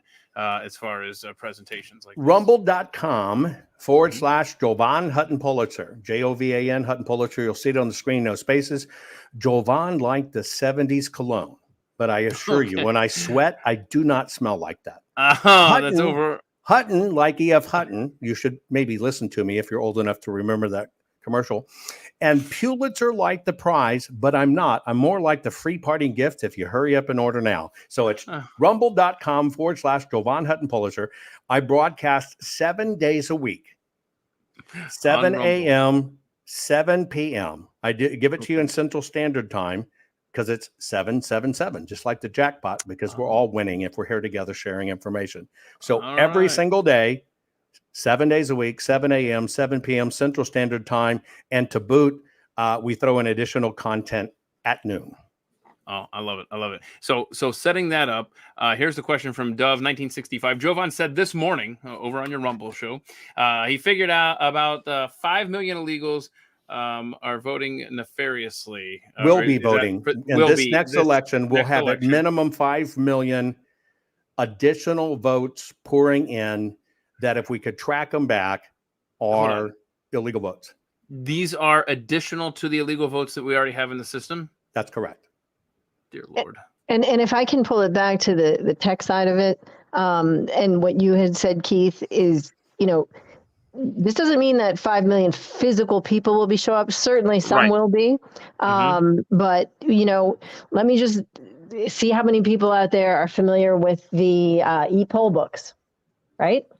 And that e-poll book is one of the gateways to this entire issue, because that system that we were talking about, the CrowdStrike IDS system, they can see not only the register, how many voter registrations there are, they can see who signed in that day live. And so there's the fungibility that Jovan was talking about. And when you have 5 million plus that are registered to vote, and they know how many people have signed in on election day, and then they can go peek at the registration and find out how many there, where the fungibility is, and how not to break that precinct. It's net differential. Folks, let me tell you how this works. You know why they want same-day registration? There's no voting. But think about this. On these electronic poll books, like I exposed in Georgia, they were using 6,996 of those poll books in 2020. What they don't tell you is every one of those poll books are connected to the internet. They also don't tell you you can wire them all together, and now you got one big supercomputer. Exactly. You get in one, you see them all. Not only are they connected, but they're constantly watching. And so what they're doing is they're watching, okay, who came in and voted? How close are we in the polls, right? And they're doing net differentiations. Who can vote? Who has vote? Looking for the net difference. You know why they need same-day voting? Is because now they know they need to insert more, and they're about to do it. They drag them right over to the voter file in real time and put them there so they can go, okay, we need this over in this district, and they'll just drop them where they need them. Folks, when you look at these batches, remember in Maricopa, it was 10,435 batches we had to look at. Each batch is an average of 200. When you look at these drop boxes, right? And you probably drop it by your work or it's right in this neighborhood, we should see a big wad from the right neighborhood. No, we don't. We see 200 batches or 200 in a batch. We'll see 5 votes from right where the drop box was, 5 people, 4 from an adjoining neighborhood. And then every other vote, every other of the 191 votes will be 1, 1, 1, 1, 1, 1, 1, 1, 1 for 191 times spread out over the entire Metroplex. It's a physical impossibility. And by the way, when you look at how that's done in the drop box, it's for every mail-in ballot, every election day ballot, and every drop box ballot, because they're constantly sticking them in where they need it, one at a time, in a clockwork process. And you know, it's very interesting because this is how this all kind of came about. So somebody from Kentucky called me and said, and that person also is familiar with Jovan's work, and said, you know, we've got findings, and it was a similar thing. It was this one-off. But like, unlike Maricopa, where they actually had ballots, in Kentucky, there were one-offs, but there were ballots missing. Now, you remember in 2019, that was an election with Governor Matt Bevin. He lost by 5,000 votes. There are 660, I believe it's 668 individual precincts in Jefferson County alone. That's Louisville. And in the small sample that this group sent me, they were finding this phenomenon, and that's where, you know, a lot of this digging began. And you know, may I mention, Jovan and I have known each other for quite a while. I can corroborate that phone call he got with Arizona where they didn't want to do it, and he said, I am not touching it unless I get the whole thing. I was in the room on that day, and all of these things began, the gears toward discovering all of this stuff. It's just, it really, it's kind of a God thing. But those batches he's talking about, the discovery began on that with a group that was looking at 2019 Kentucky. And now Jovan's got, you know, a treasure trove of how many batches? 10,000? 10,435,000 batches, average 200, but the largest about 9,000 in any one batch. And you know, and I'm sorry, I keep geeking back to the tech side of this. And before we quit, I'd love to talk a little bit about Sean Henry with CrowdStrike too.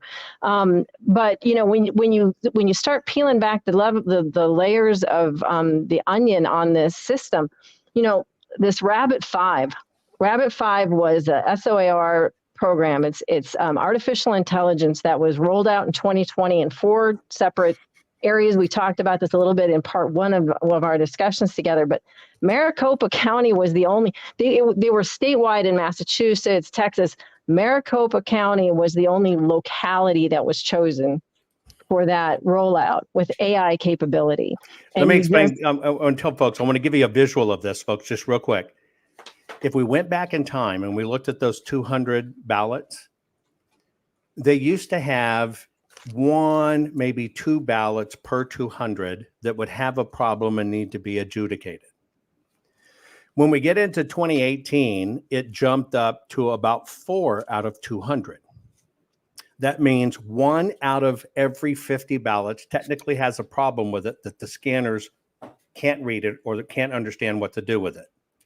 This AI adjudication that Eve's talking about, they ushered it into Maricopa. Now, what it means is, in the old days, that ballot that had a problem would go to the end of the table.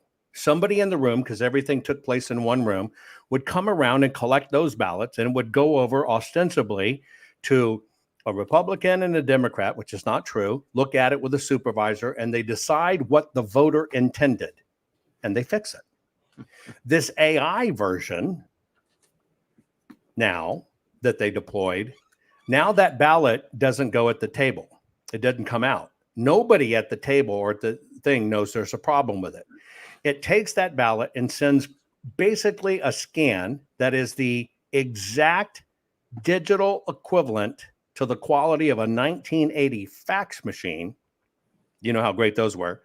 It sends it to a remote building for somebody else to decide. Now, why did they do that? It's because instead of having 12 boxes of ballots at over 2 million that need corrected, if they would have outstacked the ballots from 2024, it would have been 3 pallets almost of ballots, 45 boxes per pallet, 3 pallets. And when all of that stacked up, instead of just 15, 20, 25 boxes, somebody would have been screaming, something's going wrong. They adjusted on average, not 1 out of 200 or 2 out of 200, not even 1 out of 50. They adjusted 1 out of every 8 ballots. And that's how they use this AI adjudication. Sorry, Eve, go ahead. But that's fine. I'm looking at some of the comments, and people want to know if the e-poll mean the iPad. Yes. When you go sign in when you go sign in your precinct and they flip that iPad over, that is the e-poll book that is on this system. Yeah, and is an iPad a computer? Of course it is, but they call it a poll book, so you think it's innocuous. And then somebody else, another question here was, do you anticipate that they're going to do this in 2024? And I'm going to say absolutely yes. And I had mentioned this last time, but this is driving me completely mad right now, because remember, you have to have, in order for them to operate, you have to have the culpability, right? You have to have it you have to have the public buy-in. And Trump was leading far to the whole assassination attempt and everything. The polls were starting to explode. They were going, who knows? I think Jovan and I agree that we still think this is going to be very difficult for Trump to win. However, it's going to be hard, folks. It's going to be hard. Yes. And don't expect it. And whatever you dare do. Yes. Don't believe assumptions. The polls, and don't rest on your laurels. The only thing I will tell you about the polls is the polls are your indicator whether they're going to operate.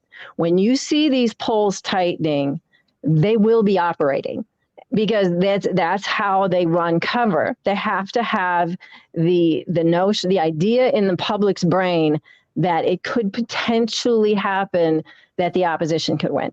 So anytime, anytime you say within the margin of error, right?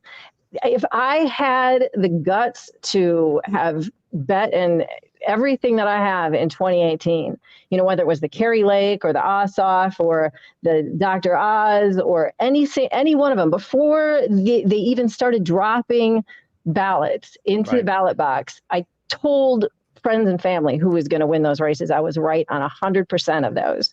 And I wish I'd have bet them, because you could tell the way the polls were being handled and you knew these systems were in place. So are they going to operate? Watch the polls. We'll start going to Vegas, folks. Okay. So I do have some questions that I've pulled. I'm glad you were referencing some of them.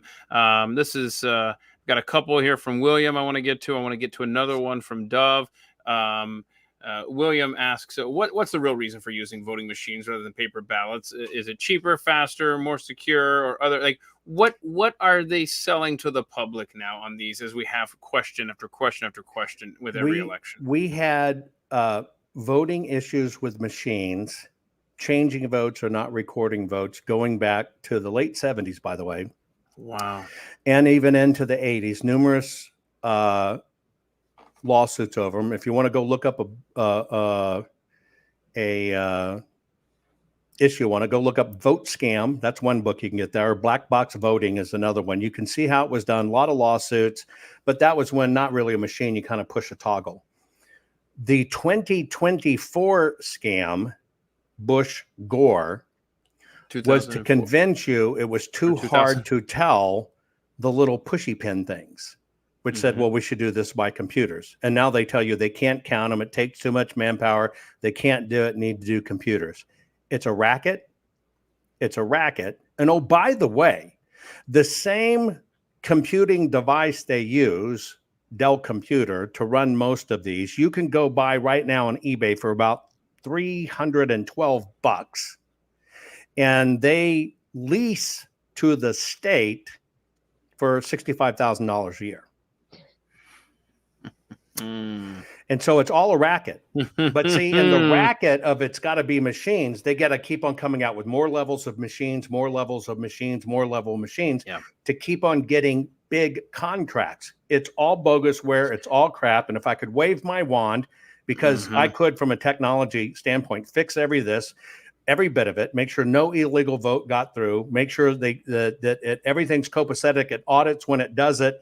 And it can be done for about 20% of what our elections cost now. And until we cut out the profitability, it shouldn't be a profit center. We shouldn't have billion-dollar valuation companies running our elections. Until we rip all of that out, we're not going to have it fixed. We got to go back to paper, one day, hand count, et cetera. And by the way, it's got to be about the paper, and they should give the damn machines, if you have to use them, that are neutered, you give them away for free. Period. And may I add, these companies, once again, I'm going to repeat this till the cows come home. These companies are the EISCC. They are governing these elections. So yeah, we got to get them out of there. But folks, it's going to be so hard. The other thing I wanted to add. What's that stand for? EISCC. That is the Election Infrastructure Sector Coordinating Council under the DHS. So did you hear that, everyone? The DHS is in charge of all of this at the end of the day. Yes, it is. And I beg people to read this book. It's funny. I went on a vacation and I brought the book with me in preparations for this. And I just pissed myself off when I heard it. But I want to remind you folks, the book outside the intro is not our words. Right. The books are their words. What they made up, how they did it, who signed it off, who was colluding on it. It's all their stuff. You can track it down yourself. It's their words. Let me throw another. Oh, go ahead. Well, let me just add one more thing. Anybody that's got a job, for example, I do multiple things in my life. I won't get into what they are, but when you get a stable version of software on your machine and you're good at using it and you don't really need updates and you don't want to spend the money, it'll last for perpetuity as long as your machine runs, right? Well, when you understand that they continue to get upgrades and they continue to improve and they continue to have updates or whatever, what do you need for that? You need what Jovan was saying earlier. You got to have the vendors, people in the voting locations. There was somebody locally where I live, and they said, come in here and listen to the volunteers, the education and whatever. And the fact of the matter is the volunteers don't really do a whole heck of a lot. They'd raise their hand and they say, well, what do we do about this? Like, don't worry, the vendor will take care of that. William's got another question here. Is there any way now that elections can be really audited? Yes. If you understand one thing. Ready? It's not the machines. Right? Let me tell you why. Right now, we're all participating in machines, but what's making this broadcast come to you? A software program on Keith's side, a software program on my side, software program on Eve's side, a software program on your side going through a specific portal. It's not the machine. It never has been. And by the way, on the machine, since it's voluntary rules, there's no enforcement. But everybody that told you it's the machines, get rid of the machines, it's the machines, had no idea what they were talking about. Right. Paper and programs. Now, instead of somebody that you're listening to that their previous job before commenting on this stuff was they worked at Taco Bell, yes, I'm telling you the truth. Or you're listening to somebody that was a part-time drug counselor and now they're a political pundit. You're doing the same thing. We know the news is crooked, but you're going to people who don't even have any idea what they're talking about because just you like what they're saying. You got to deal with facts. And the bottom line here is, yes, we can fix every bit of this. And by the way, we've been saying this for years. 75% of it is fixable at the contract level with the vendor. At the contract level with the vendor. You don't need laws. You don't need it. You just need to do your contract right. Go, Eve. Yeah, no, I was going to say that's absolutely right. And Jovan and I had this discussion earlier. This is something where, again, I had not an interview, but just a regular friendly conversation with an attorney and explaining a lot of the different layers of this. And he said, this is something that sounds like it could find injunctive relief at the state and local level, which is absolutely right, because we have all been saddled and hooked into a system that we don't have to be. And I will speak from my own space and area here where I live. I won't say where I live, but the people that run the system are completely clueless. And when I go to them and I explain to them what the problems are, they say, well, but it's coming from the state, it's coming from the Secretary of State, or it's, I'm just doing what I'm told, and so on and so forth. And you explain it to them, they say, well, I just don't understand it, or I don't believe it. If you can find an attorney to file something, and I'm going to talk to this particular one, injunctive relief for your state or locality, probably start at your locality and say that we're part of the system. We don't want to be a part of the system anymore, and ask the judge to remove your county from the system. That's probably going to be the best way to go. Look, here's what it is. It is maladministration. You're not running this right. You're not administering the laws right. You are maladministering this. But when you get into it and you see it's a recurring pattern, that moves to the next category, which is malfeasance. When you start looking at the maladministration and you can prove it's repeated malfeasance, what people don't understand, you have the ability to remove that lawmaker. You have the ability to remove that county recorder because it's malfeasance. It's damaging. Here's the damaging, and you're not following your own rules. But they've convinced you don't have that power when you do. So yes, can this be fixed? We could do it with machines. We could completely redo the machines. We don't need them the way they are, but we got to gut the system. Why would anybody think we have billion-dollar voting companies, right? It's not necessary. It's all political payola. It needs to be totally transparent. It should be one-day elections. It should be on paper. It should have systems that can count it, backed up by a hand count. But even with all this hand counting stuff, so let me do this. There are 3,000, and you got to understand unintended consequences here. 3,000, I'm going to shortcut. There are 3,800 counties in the United States of America. Year and a half ago, or maybe more, you heard, go get the cast vote records. Get the cast vote records. People angry picked up the phone and called their county recorders demanding the cast vote records.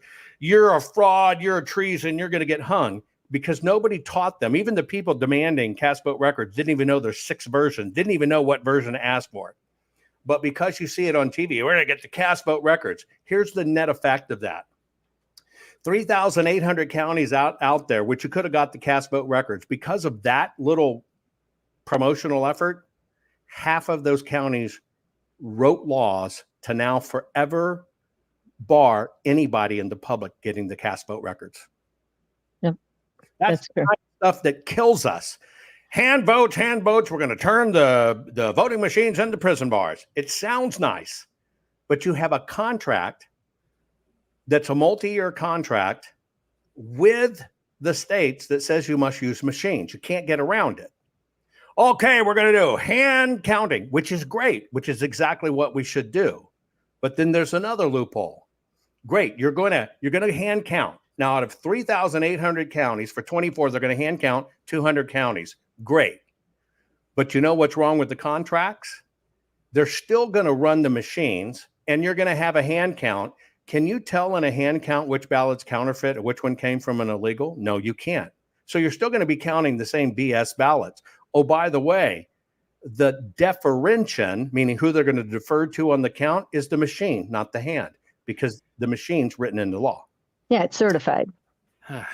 Yeah, if you don't, and this is the thing is, and anybody that's working on things, and I've gotten more active in what I'm doing here locally, but if you're going to do anything in the process, and if you're going to, and I'm trying to work with my own, sheriff and, county clerk and so on and so forth.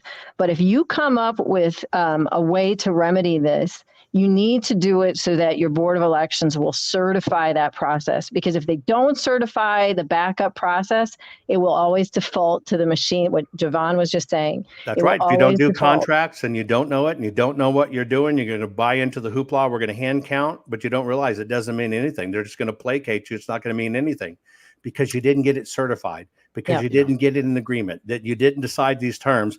And we got all of these good-hearted people combined with a bunch of freaking amateurs and it's killing us. It's killing us. And another thing that I've been, myself, paper poll books, again, these e-poll books, number one, that how many people, whether you sign for a credit card or you sign on those e-poll books, how valid do you consider your own signature? It's garbage. Right. How can that even be a legal binding signature? Yeah, Keith, do you know how they pre-compromise the signature? We exposed this too. Tell me. Okay, ready? They have a little thing called the voter record, and they have this other little thing called voter file. Now, you've probably gone into a DPS and they ask you if you want to vote, and they'll register you, and you sign that little bitty squiggy window, that little bitty window, right? Well, that window automatically truncates your signature. Boom, boom, boom, boom, boom. You're already not signing it the way you statistically sign it. Right. Well, that should be the only signature that's valid, meaning exactly how you signed on your driver's license, which appears exactly on your voter registration card, which should appear exactly on your ballot. But they created this little hook. And instead of, they call it the voter record, which says anytime and any place they can find your signature, and any variation they get to drop in the file. And then they get to use the weighted average of all of those. And so if you don't know they're using your signature in an election because they voted your mail-in ballot, you didn't care about it, if they scribble on it, the scribble's now added to the file. And that's what they're doing. And they add all these bullshit scribbles to the file. And when they look at it and go, well, I got a signature and I got a scribble here. So, okay, it looks like this one. And they accept it. It's all a rig. Yeah, Okay, so you have to, people need to, if you want to really try to change things, you really need to get back to paper poll books. You need to have autonomous precincts. Like there's a lot of places after COVID, they went to voting centers, precincts got all mushed together. They printed ballots on demand and they all would scan and they'd turn into a big pile of ballots. And you've got to demand that you have an autonomous precinct. It remains autonomous through the entire process. You have a paper poll book, you have paper ballots, and it can be audited at any point through the system. Eve, I have two questions for you. One on the screen right now from Jeff. He asks, Eve, would adding the Postmaster General or United States Postal Service Attorney General type position help? I assume that's in your restraining orders? I don't know. Eve. For Eve, I guess. I would suggest nothing is going to have any sort of jurisdiction over this DHS system with the EISCC. Okay. Yeah. Here's another one. My other solution that I think is, and I'm getting, this is why if we can push this up the Blaze chain a little bit, if we could get a congressional committee set up by an oversight Jamie Comer type of committee on the House side, while we still have control of the House, to set up a pre-election kind of a committee that would basically they'd have to have subpoena power and announce ahead of the election that we are going to subpoena all of the router traffic and we are going to inspect all of the router traffic on demand. We aren't going to tell you where it's going to be from, but they can have a list. And then we're going to reserve the right to audit any precincts or any counties where we find any odd traffic. Going back to Maricopa, 30,000 anonymous incursions. You would have seen exactly where that had come from on that router. That router was under the jurisdiction of the EISCC, of the EISAC, and the DHS. They through were the sheriff's department, who were willingly complying, thinking they were saving your life from the Russians. Right. And if we had a congressional committee that has subpoena power, because their oversight over everything, and we announce ahead of time that there is going to be audits of router traffic and independent and audits here and there, I think that will help to hopefully kind of tamp down some of this activity. But I want to give some caveats, and I'm sorry to stomp over there, Eve, but folks, I want to give you caveats in this. They put together a committee right after November 2020 to look at these things. They included the very states that were compromised and the very people, like when I was testifying in Georgia, here's what's wrong. The very people that did it, they have Gabriel Sterling there on that committee. It's kind of like having Iran on the Women's Rights Committee at the UN. You've Right. got to stop doing that. But let me tell you how this game's played, where you've got to be very detailed, and we'll be glad to help you. You can reach out to us. Number one, let's just look at it. We want a paper audit. And you write a generic letter, and they say, okay, you can look at the ballots. And you can do it on this day. When you show up, right, because you don't know what you're doing, when you show up, say, I'm here to look at the ballots. They say, okay, which one do you want? Well, I want them all. Well, you can't look at them all. You got to tell me what box and what batch. They will walk back and get a batch, pull one ballot and allow you to look at it, but you can't touch it. Or, okay, you're going to work out a full forensic audit. You want to look at all of them. You get ready. You come very close to the day of, and you find out you've got to do it in a closet that's 10 feet by 6 feet. You don't have enough room. You can't even store the boxes. Let me show you the most egregious one I heard. When I came out and said, scan the ballot, check for the fold, it just went nuts. It blew up in 2020, and we're doing it.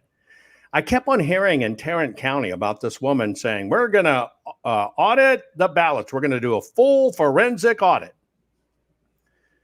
So I reached out to this lady.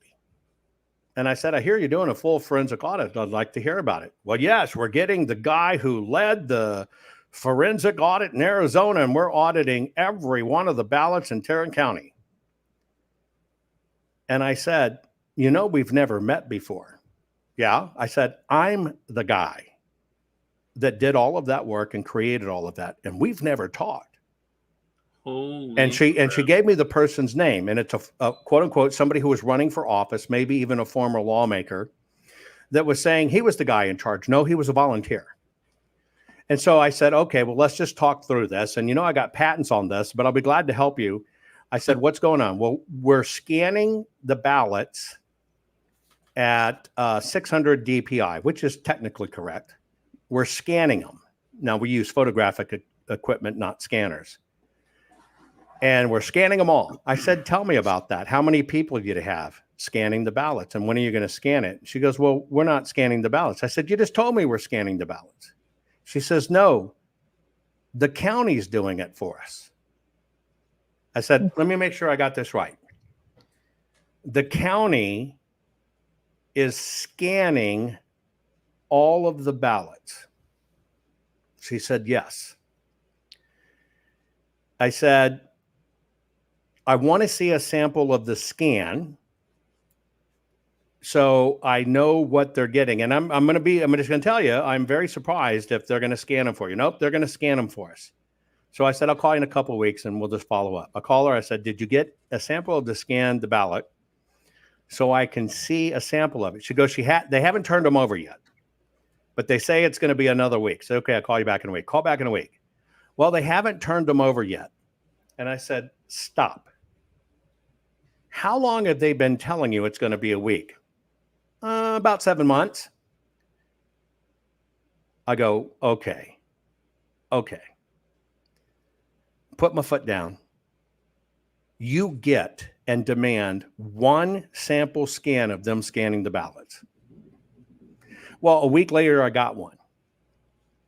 What she sent me was because in Tarrant County, they don't have a physical ballot. They vote on an electronic machine.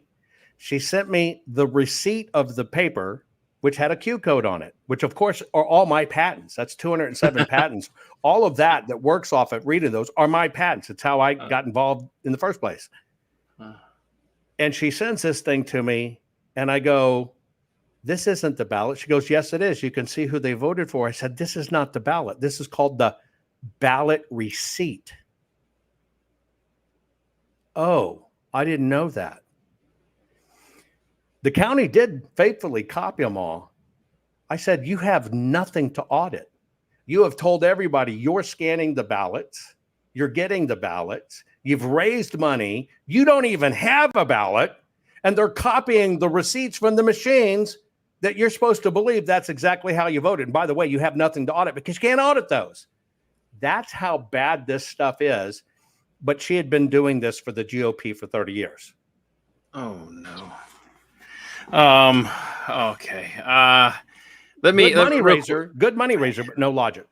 No logic. Okay, so I have another question from Dove 1965, and I've been meditating kind of on this question because I don't know how you would legally do this, but that's why y'all are here. Let's go back to the 2000 Mules, the Nesh D'Souza documentary. And talking about placing those ballots all over the place there. And so they take a picture, right? And you've talked about this, Jovan. You take a picture because they got to get paid. Look at all these ballots I put in this box here. Is there a legal way, maybe through discovery? I don't know. At what point would you be able to access these pictures? Is that even evidence of anything? No, I did a Twitter Spaces called the Dilution Protocol Part 1. I did it. I don't know. My days run together. Might have been yesterday, day before. And I discussed 2000 Mules and how the case got kicked to the can for the judge. See, showing people coming up to a drop box, dropping them in, which you know is nefarious, but you're calling it fraud, is the problem. You're not qualified to call it fraud. In fact, in elections, it can only be the county recorder, the county attorney, the state AG, the Secretary of State, or the governor. They can declare fraud. Otherwise, the only way you get to fraud is to have an investigation, find it, and then have a judge confirm it's fraud. But everybody used this term fraud. And so they kicked it out because everybody kept on using that's fraud, that's fraud, that's fraud.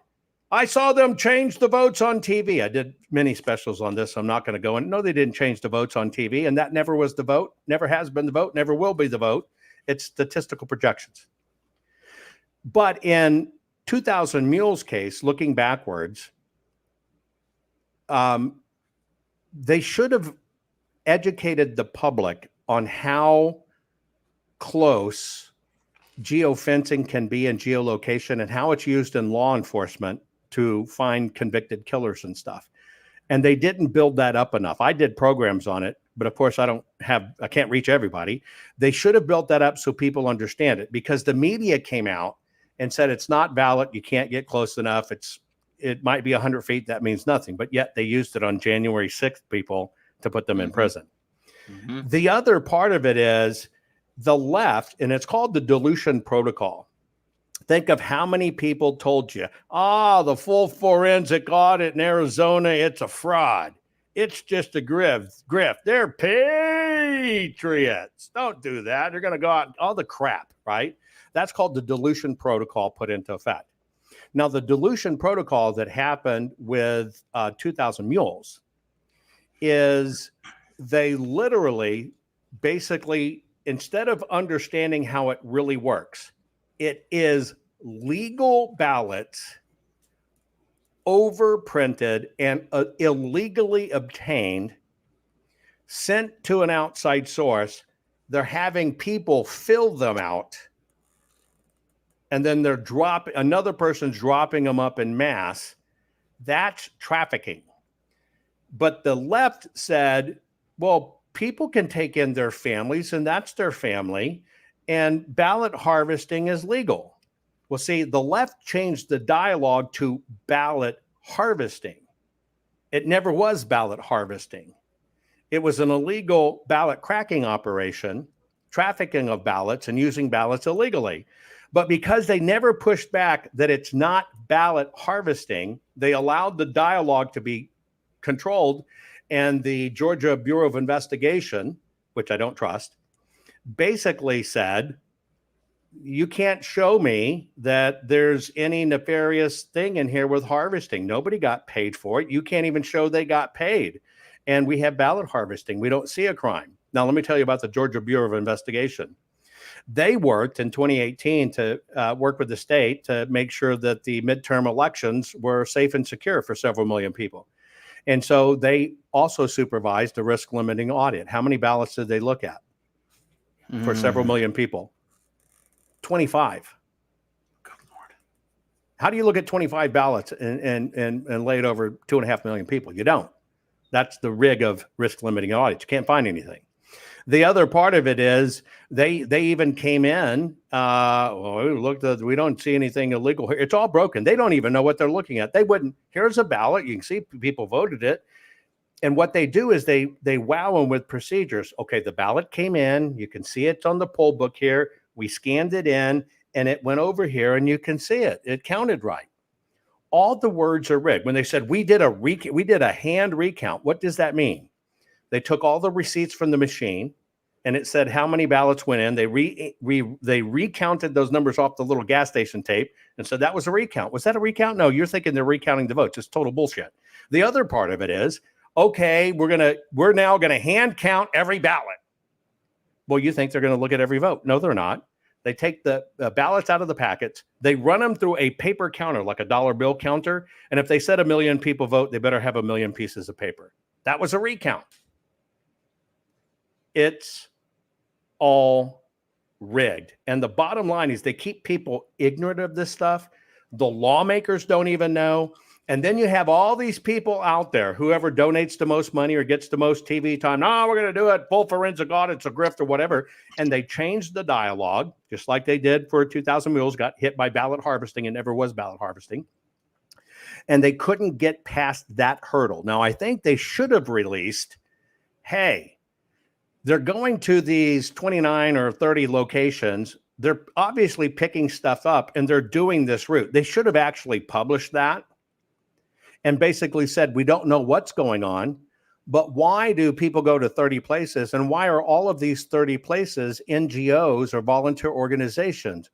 Do you think everybody and families took their personal family ballots to the volunteer organization and then said, my family's going to come and pick it up from you here? They didn't release enough information. They maybe played it a little too safe. Yeah. And I think I are on the other side. I'm going to tell it like it is. Damn the lawmakers. Mm-hmm. I work for you, not the lawmakers, and you should know because it's you that has to push back. So I would have released more information. Right. May Okay. I make a comment on the GBI there? I'm just, while he's looking at this, I always go back to the book and piss myself off, but pages 294 to, let's say, round about 300, the GBI, the EA. So there was a thing called the EA project that came out in the Durham report. That was a DARPA project that basically what it did was they worked to decrypt the payload of internet traffic.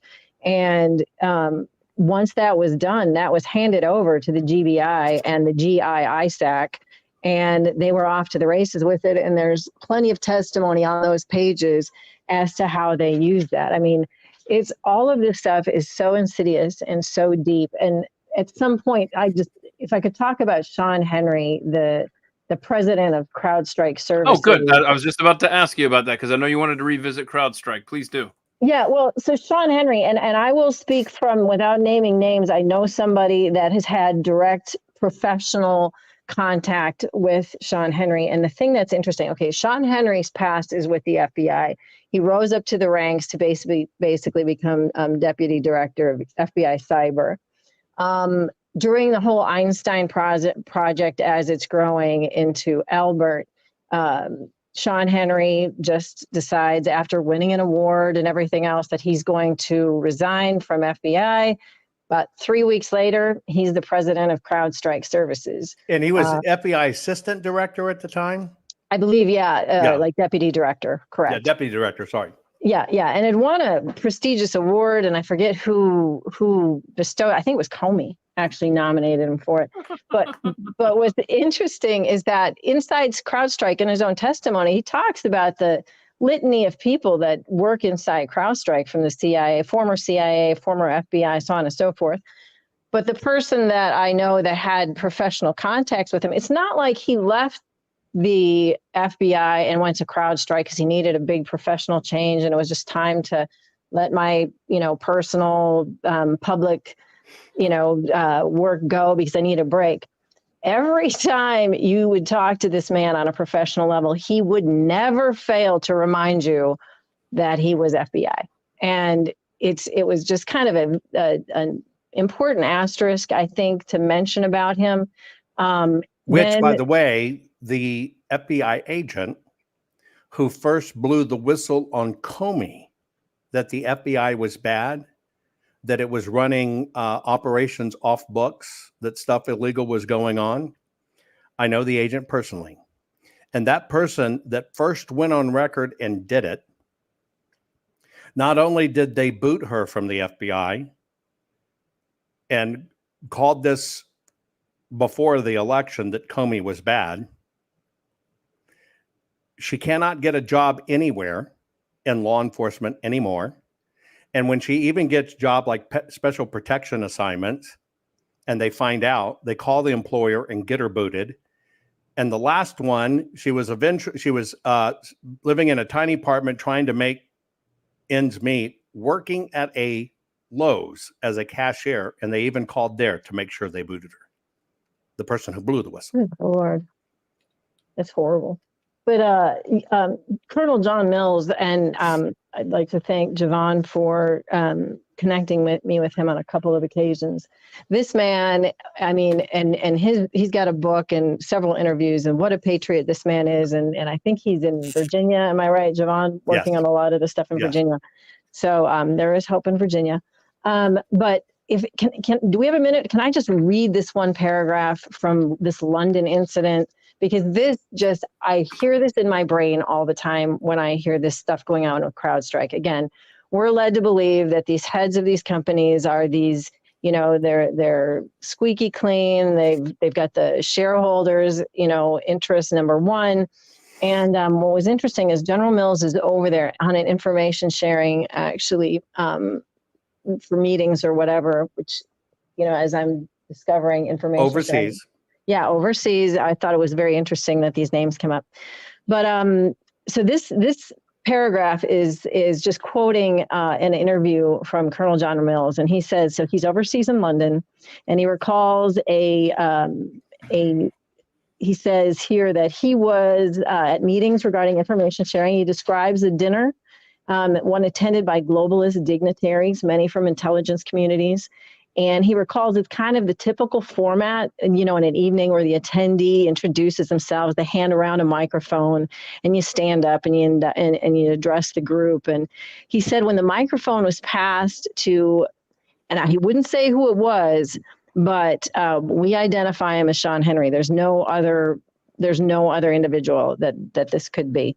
The incident was described in the following terms. So Mills says this: in the serendipitous but incredibly important meeting on a plane going to London in early October of 2016, where I met a very senior former FBI official who then retired and worked and still works for a cybersecurity company. He was unclear and really wouldn't share why he was there. I would also, even more serendipitously, if there's such an expression, had a dinner with him.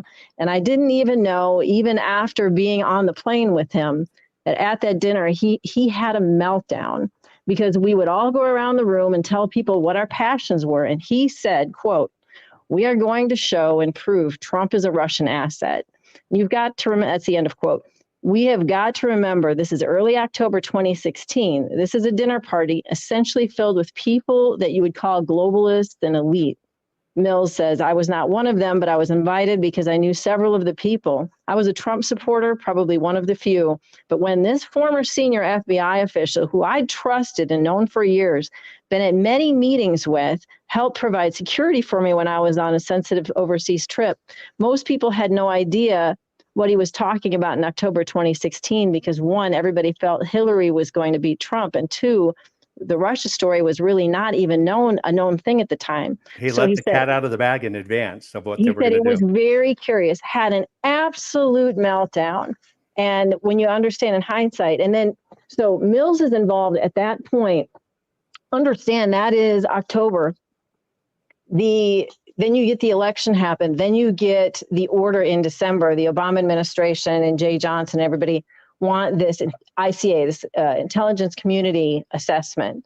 And it's completely fabricated. It's Comey, it's Brennan, and it's all these guys making these stories up. We've got Sean Henry, all of these people going directly to Obama. They put it in front of Mills. They asked him to do a assessment on it. He says, I cannot corroborate this. And they said, don't worry about it. But at the end of the day, I said it earlier, this went directly to Obama with Obama's orders, tell me how we can secure these elections. And so every single time at that point forward that there was any testimony given to the sensitivity of elections, or it's always Russia, the Russians were hacking our elections, it was always driven to this Albert sensor, this Albert system. I mean, to an insidious, like it's crazy. Like I said, I get so angry when I reread this. It's a chain of executive orders that gets it done, and it's. I mean, I just don't know what else to say. Right. Yeah. So, no, and by the way, here's the book. If you too want to be infuriated with how your government is really run. Countdown to Chaos. I mean, this thing is. If you want to have the names and when, if you want to know who and the names, look it up for yourself. All the executive orders put in place, folks. It's their words, their facts, how they did it.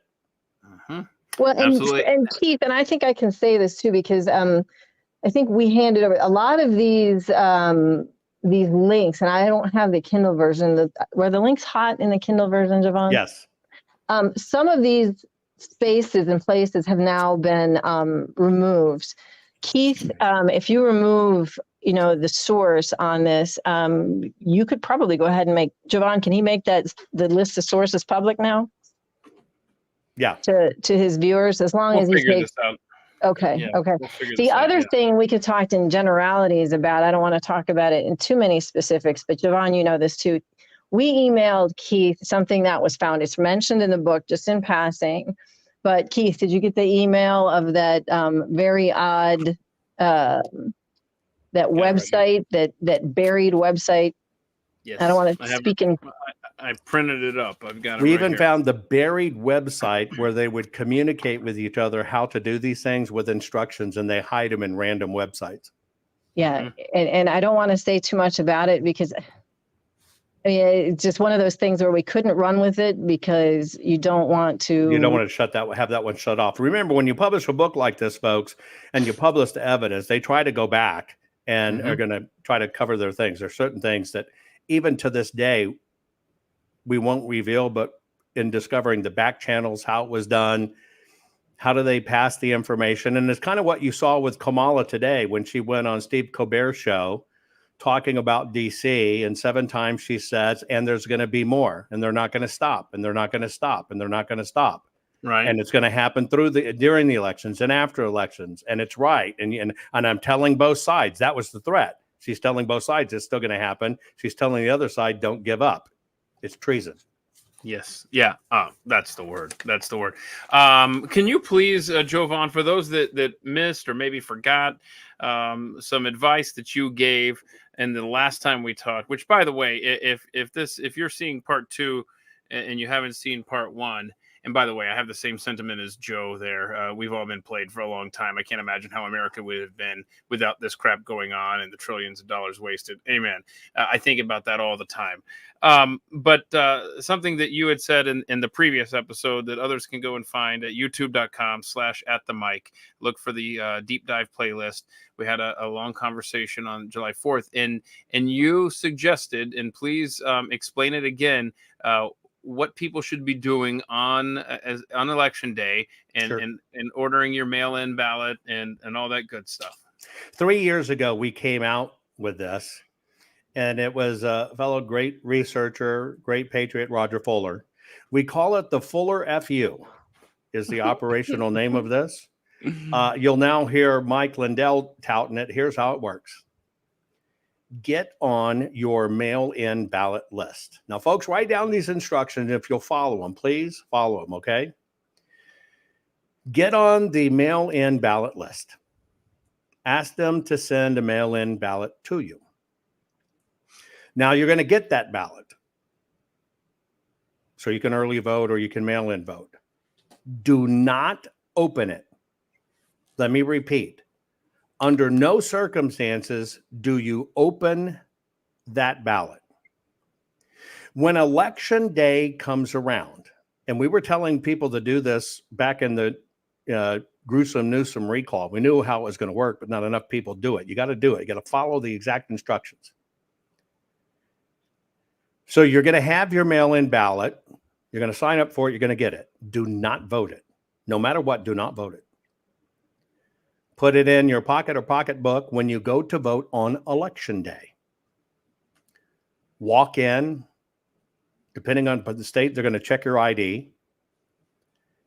And there is a statistical chance that they're going to tell you, I'm sorry, Miss Smith, but we show that you've already voted your mail-in ballot. Don't freak. They just gave you a gift. Don't freak and say, I don't think that's correct. Will you check again? And you make them repeat it. I'm sorry, Miss Smith. We show you've already voted by mail-in ballot. Okay. Then say, well, what do I do? They're going to give you a provisional ballot because, see, they can't keep you from voting. But all they're going to do is basically kind of throw it away, because what they don't tell you is if they have a provisional, but they show something came in before it and was already recorded, that's what they're going to accept. So they're going to give you a provisional ballot. Say thank you.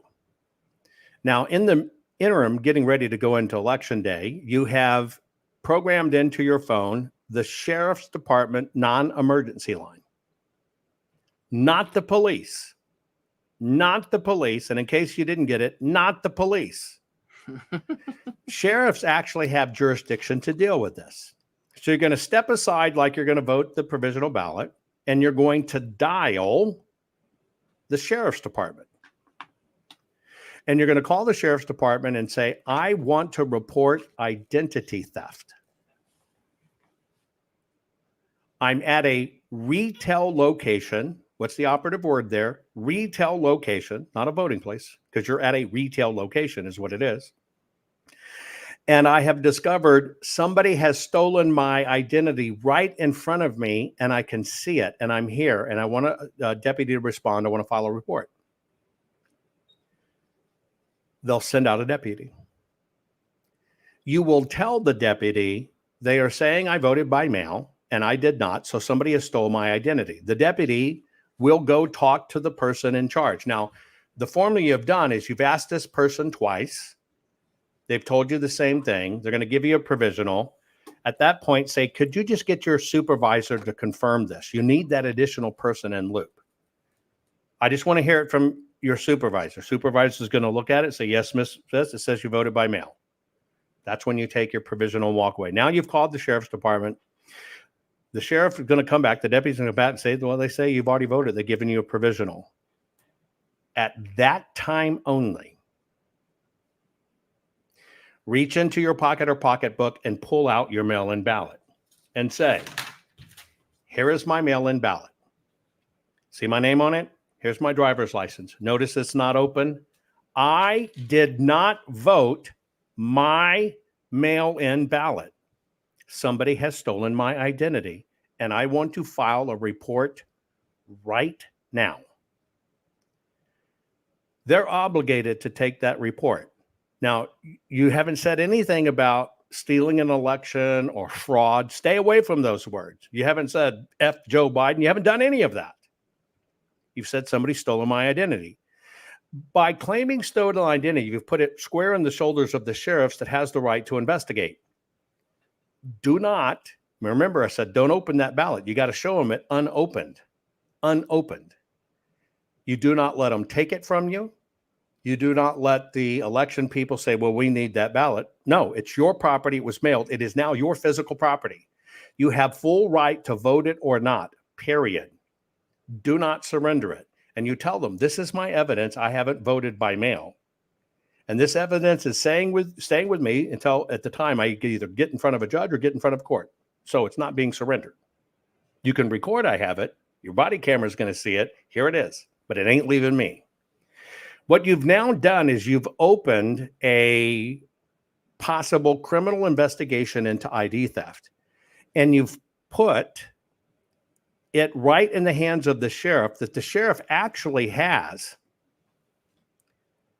the ability to seize the machines and to seize all the ballots that are coming. He can do anything. Now, don't think the lady that checked you in had anything to do with it. These people that are running the elections, been doing them for a year, your election supervisors, they have no idea. This is not done at their level. Mm-hmm. So don't take it out on them. They have no idea. This is all done behind the scenes. But maintain identity theft. Don't cuss, don't yell, don't scream. But what you're doing is you have now created a chain of effect where you've got double validation from the first person that told you, the chain of command from the chief election person telling you this, you've got a sheriff involved, and now you've got an incident report for identity theft. And that's a whole different crime that can be investigated at the local level. Now, here's why you don't use the word fraud. Remember how many people told you on TV, it's fraud, it's fraud. I saw the fraud, I saw the fraud, fraud, fraud, fraud. They changed the vote. It's fraud, and we're going to melt the machines. I want to let you in on something. When it comes to elections,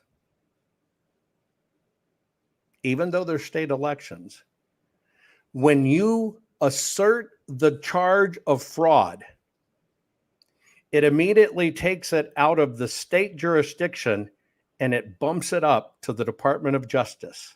That means it goes to Merrick Garland. And part of the crap you were fed in 2020, the misdirection, the dilution effect, is getting everybody to say election fraud, election fraud, election fraud. Now, Tammy B says this doesn't sound like or Tam B says doesn't sound like a good idea to do. Okay. Then don't do it. You have an interesting thing as a human. It's called free will. If you want to walk in and be told you already voted by mail and go, no, I didn't, and think your provisional vote is going to do something for you, great. It's not.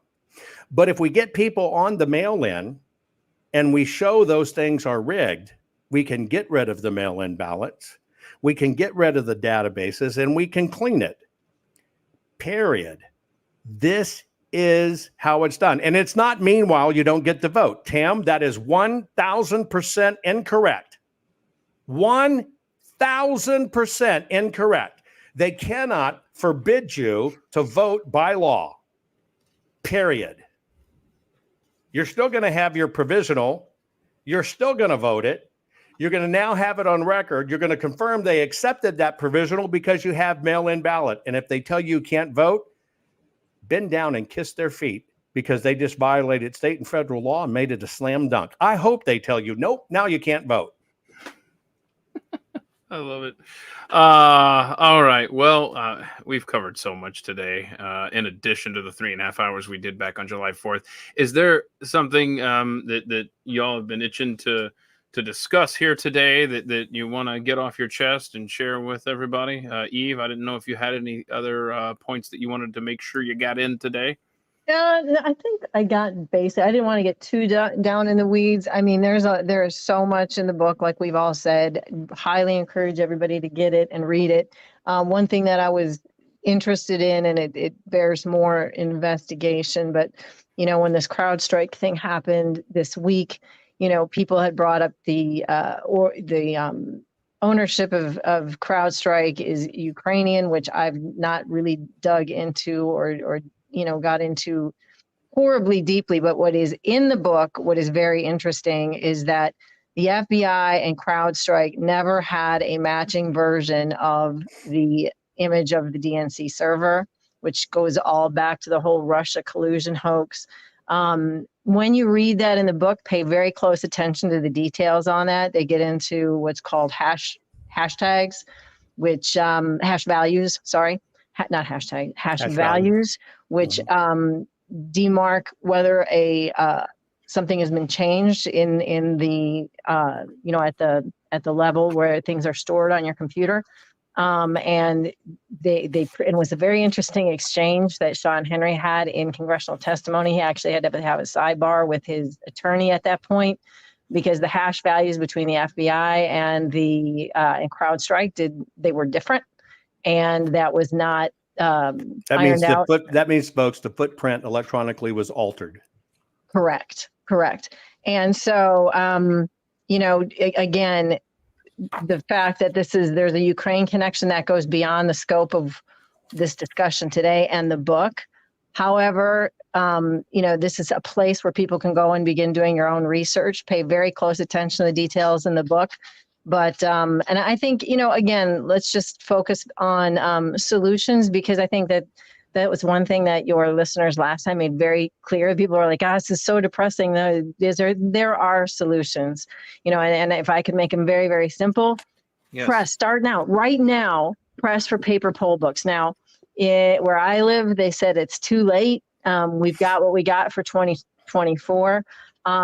Then then volunteer, get on protectthevote.com, I think is the one that they're pushing everybody to become a volunteer.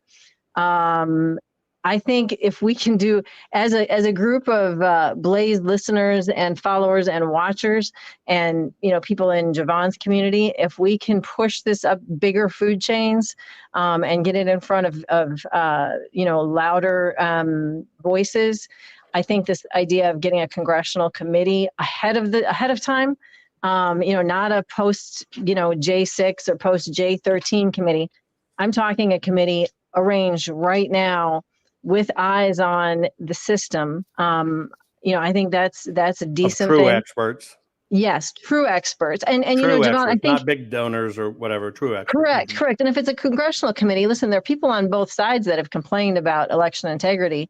And, it'd be fun to kind of get, both faces on each side, going after the same information. And then the injunctive relief, I think, was one of the most effective suggestions the attorney had given me. And an injunctive relief is basically where you show harm and you show that, the relief happens when you have a judge remove the harm. The harm in this situation is the IDS, the so-called security system. And, and this may be a way to get onto paper poll books. They'll say, well, we can't take off the e-poll books because they're secure. And how are we going to secure our elections? We'll print the paper poll books then. They're more secure than anything else there is.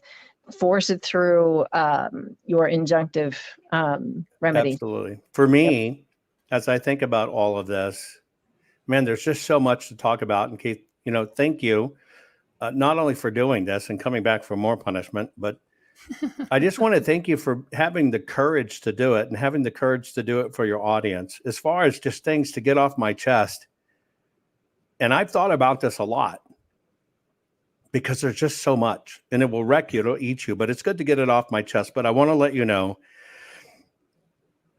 I saw the Mamma Mia musical 3 times. And the second and third time, I went to the back of the auditorium way high up, and I actually danced during the musical. And I've been wanting to get that off my chest for a long time. Thank you. I'm so glad that you shared that with the group. I believe that is step 13. Admit that you have danced in public at a movie theater. Mamma Mia is really good. I've never seen it. Maybe I should. You should. I really should. It's not just a joke. It's a true fact. Okay. It's a great cool. musical. I love that. I want to put another comment up here because I'm very interested in this. I want to give you a chance. I don't know anything about this. I want to give you a chance to discuss this. Jeff S. asked Jovan about his meat, non-GMO home delivery beef. Is that? Yeah, we have a program out there that's called nevereverbeef.club. Nevereverbeef.club. And here's what we do. They're slipping in mRNA even into our food supply.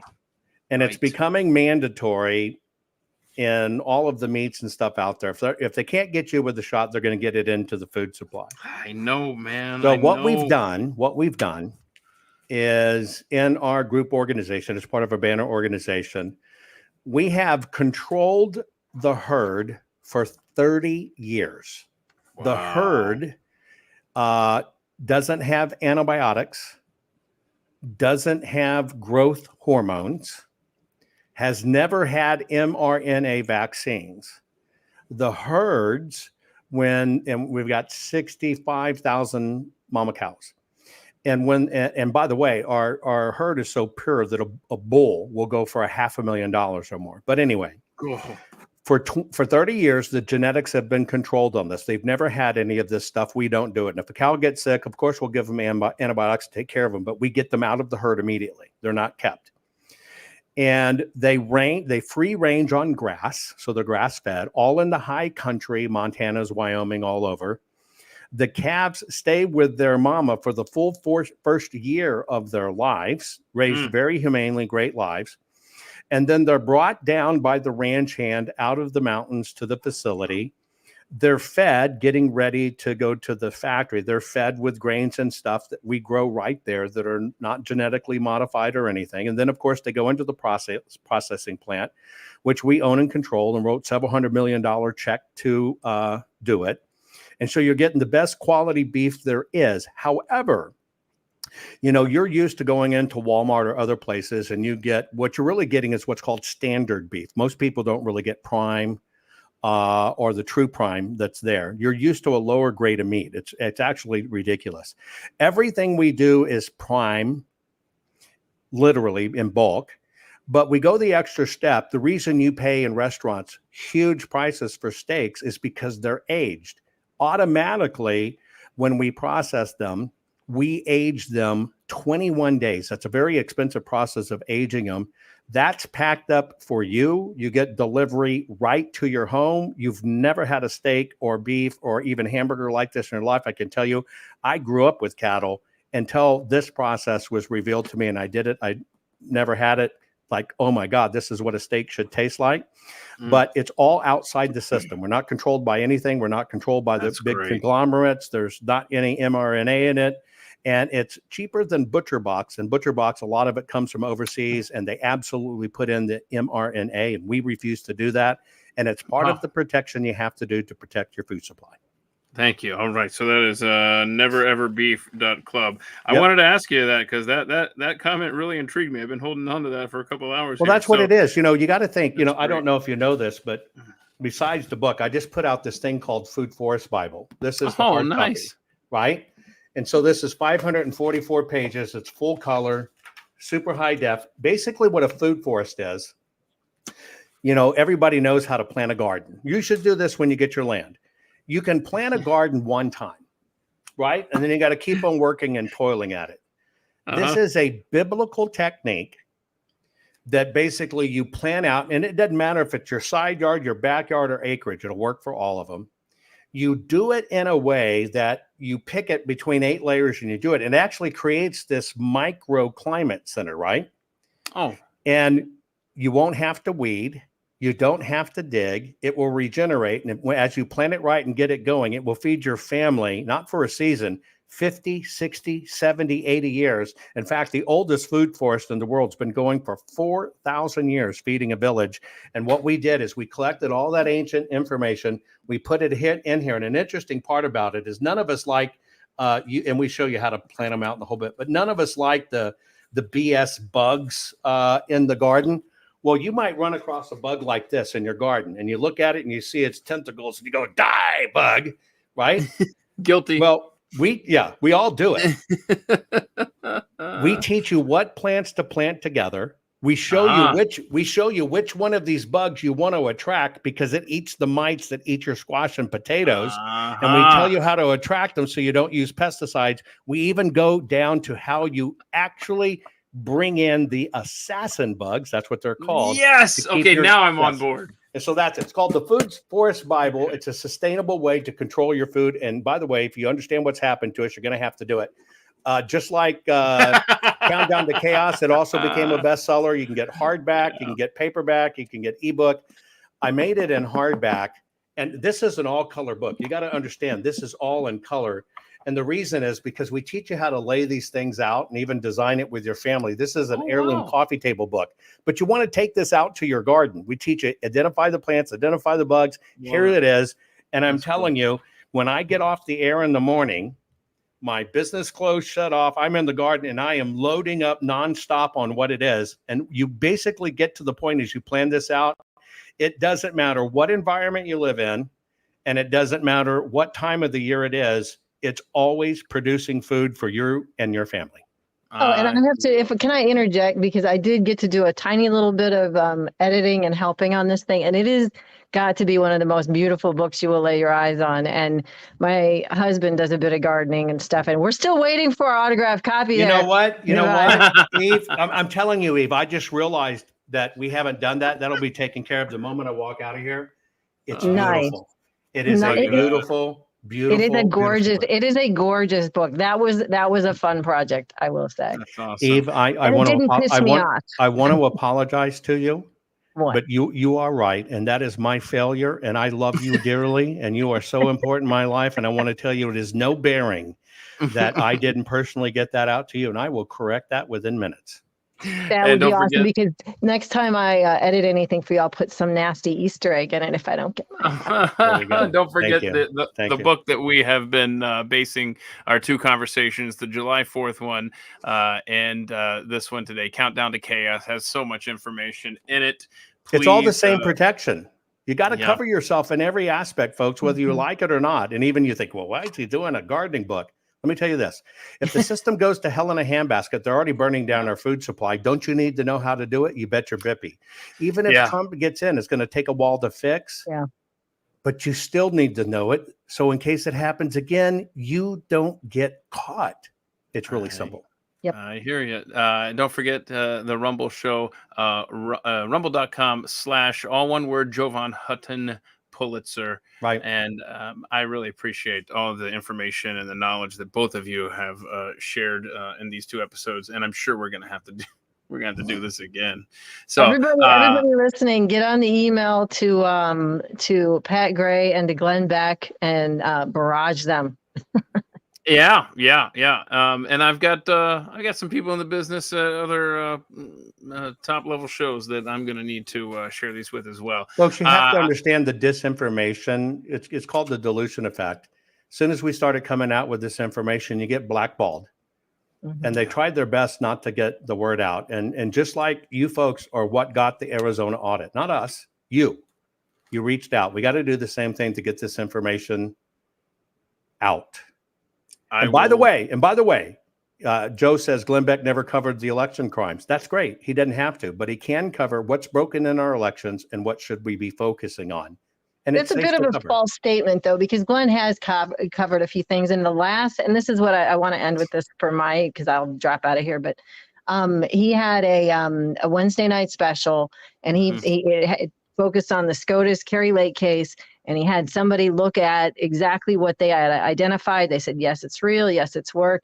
Yeah, it works. It's a man in the middle, basically set up. Yeah. And now we've identified the man in the middle. So I'd be very careful on disparaging Glenn Beck. He has actually, done some good work. And you get, look, folks, we name names. We give him the documents and signatures. Same the recurring stuff. We show you how it works. The man in the middle has been exposed. Yep. Yes, indeed. Okay, so I think that is it. Again, thanks to everybody for their great questions and for hanging out with us. I will pin, if you want to go and follow me on Twitter, if you're not familiar with it, at Keith Malinak, it's right there. I'm going to pin both the July 4th conversation that we had, the part 1 of this talk. I'm going to put that up there along with this so that you can have both the Twitter links and the YouTube links, whichever is easiest for you. I hope you will I hope you will share. This is very important. In fact, it's critical for the survival of this nation that we get this solved, quite frankly. So thank you both. Thank all of you for joining us. I hope everyone has a great rest of your day, and we'll see you again tomorrow at 2 p.m. Eastern with the Friday live stream, and we'll watch animal videos together. Okay. How about that? All right, everybody. Thanks so much for joining me. We'll see you soon.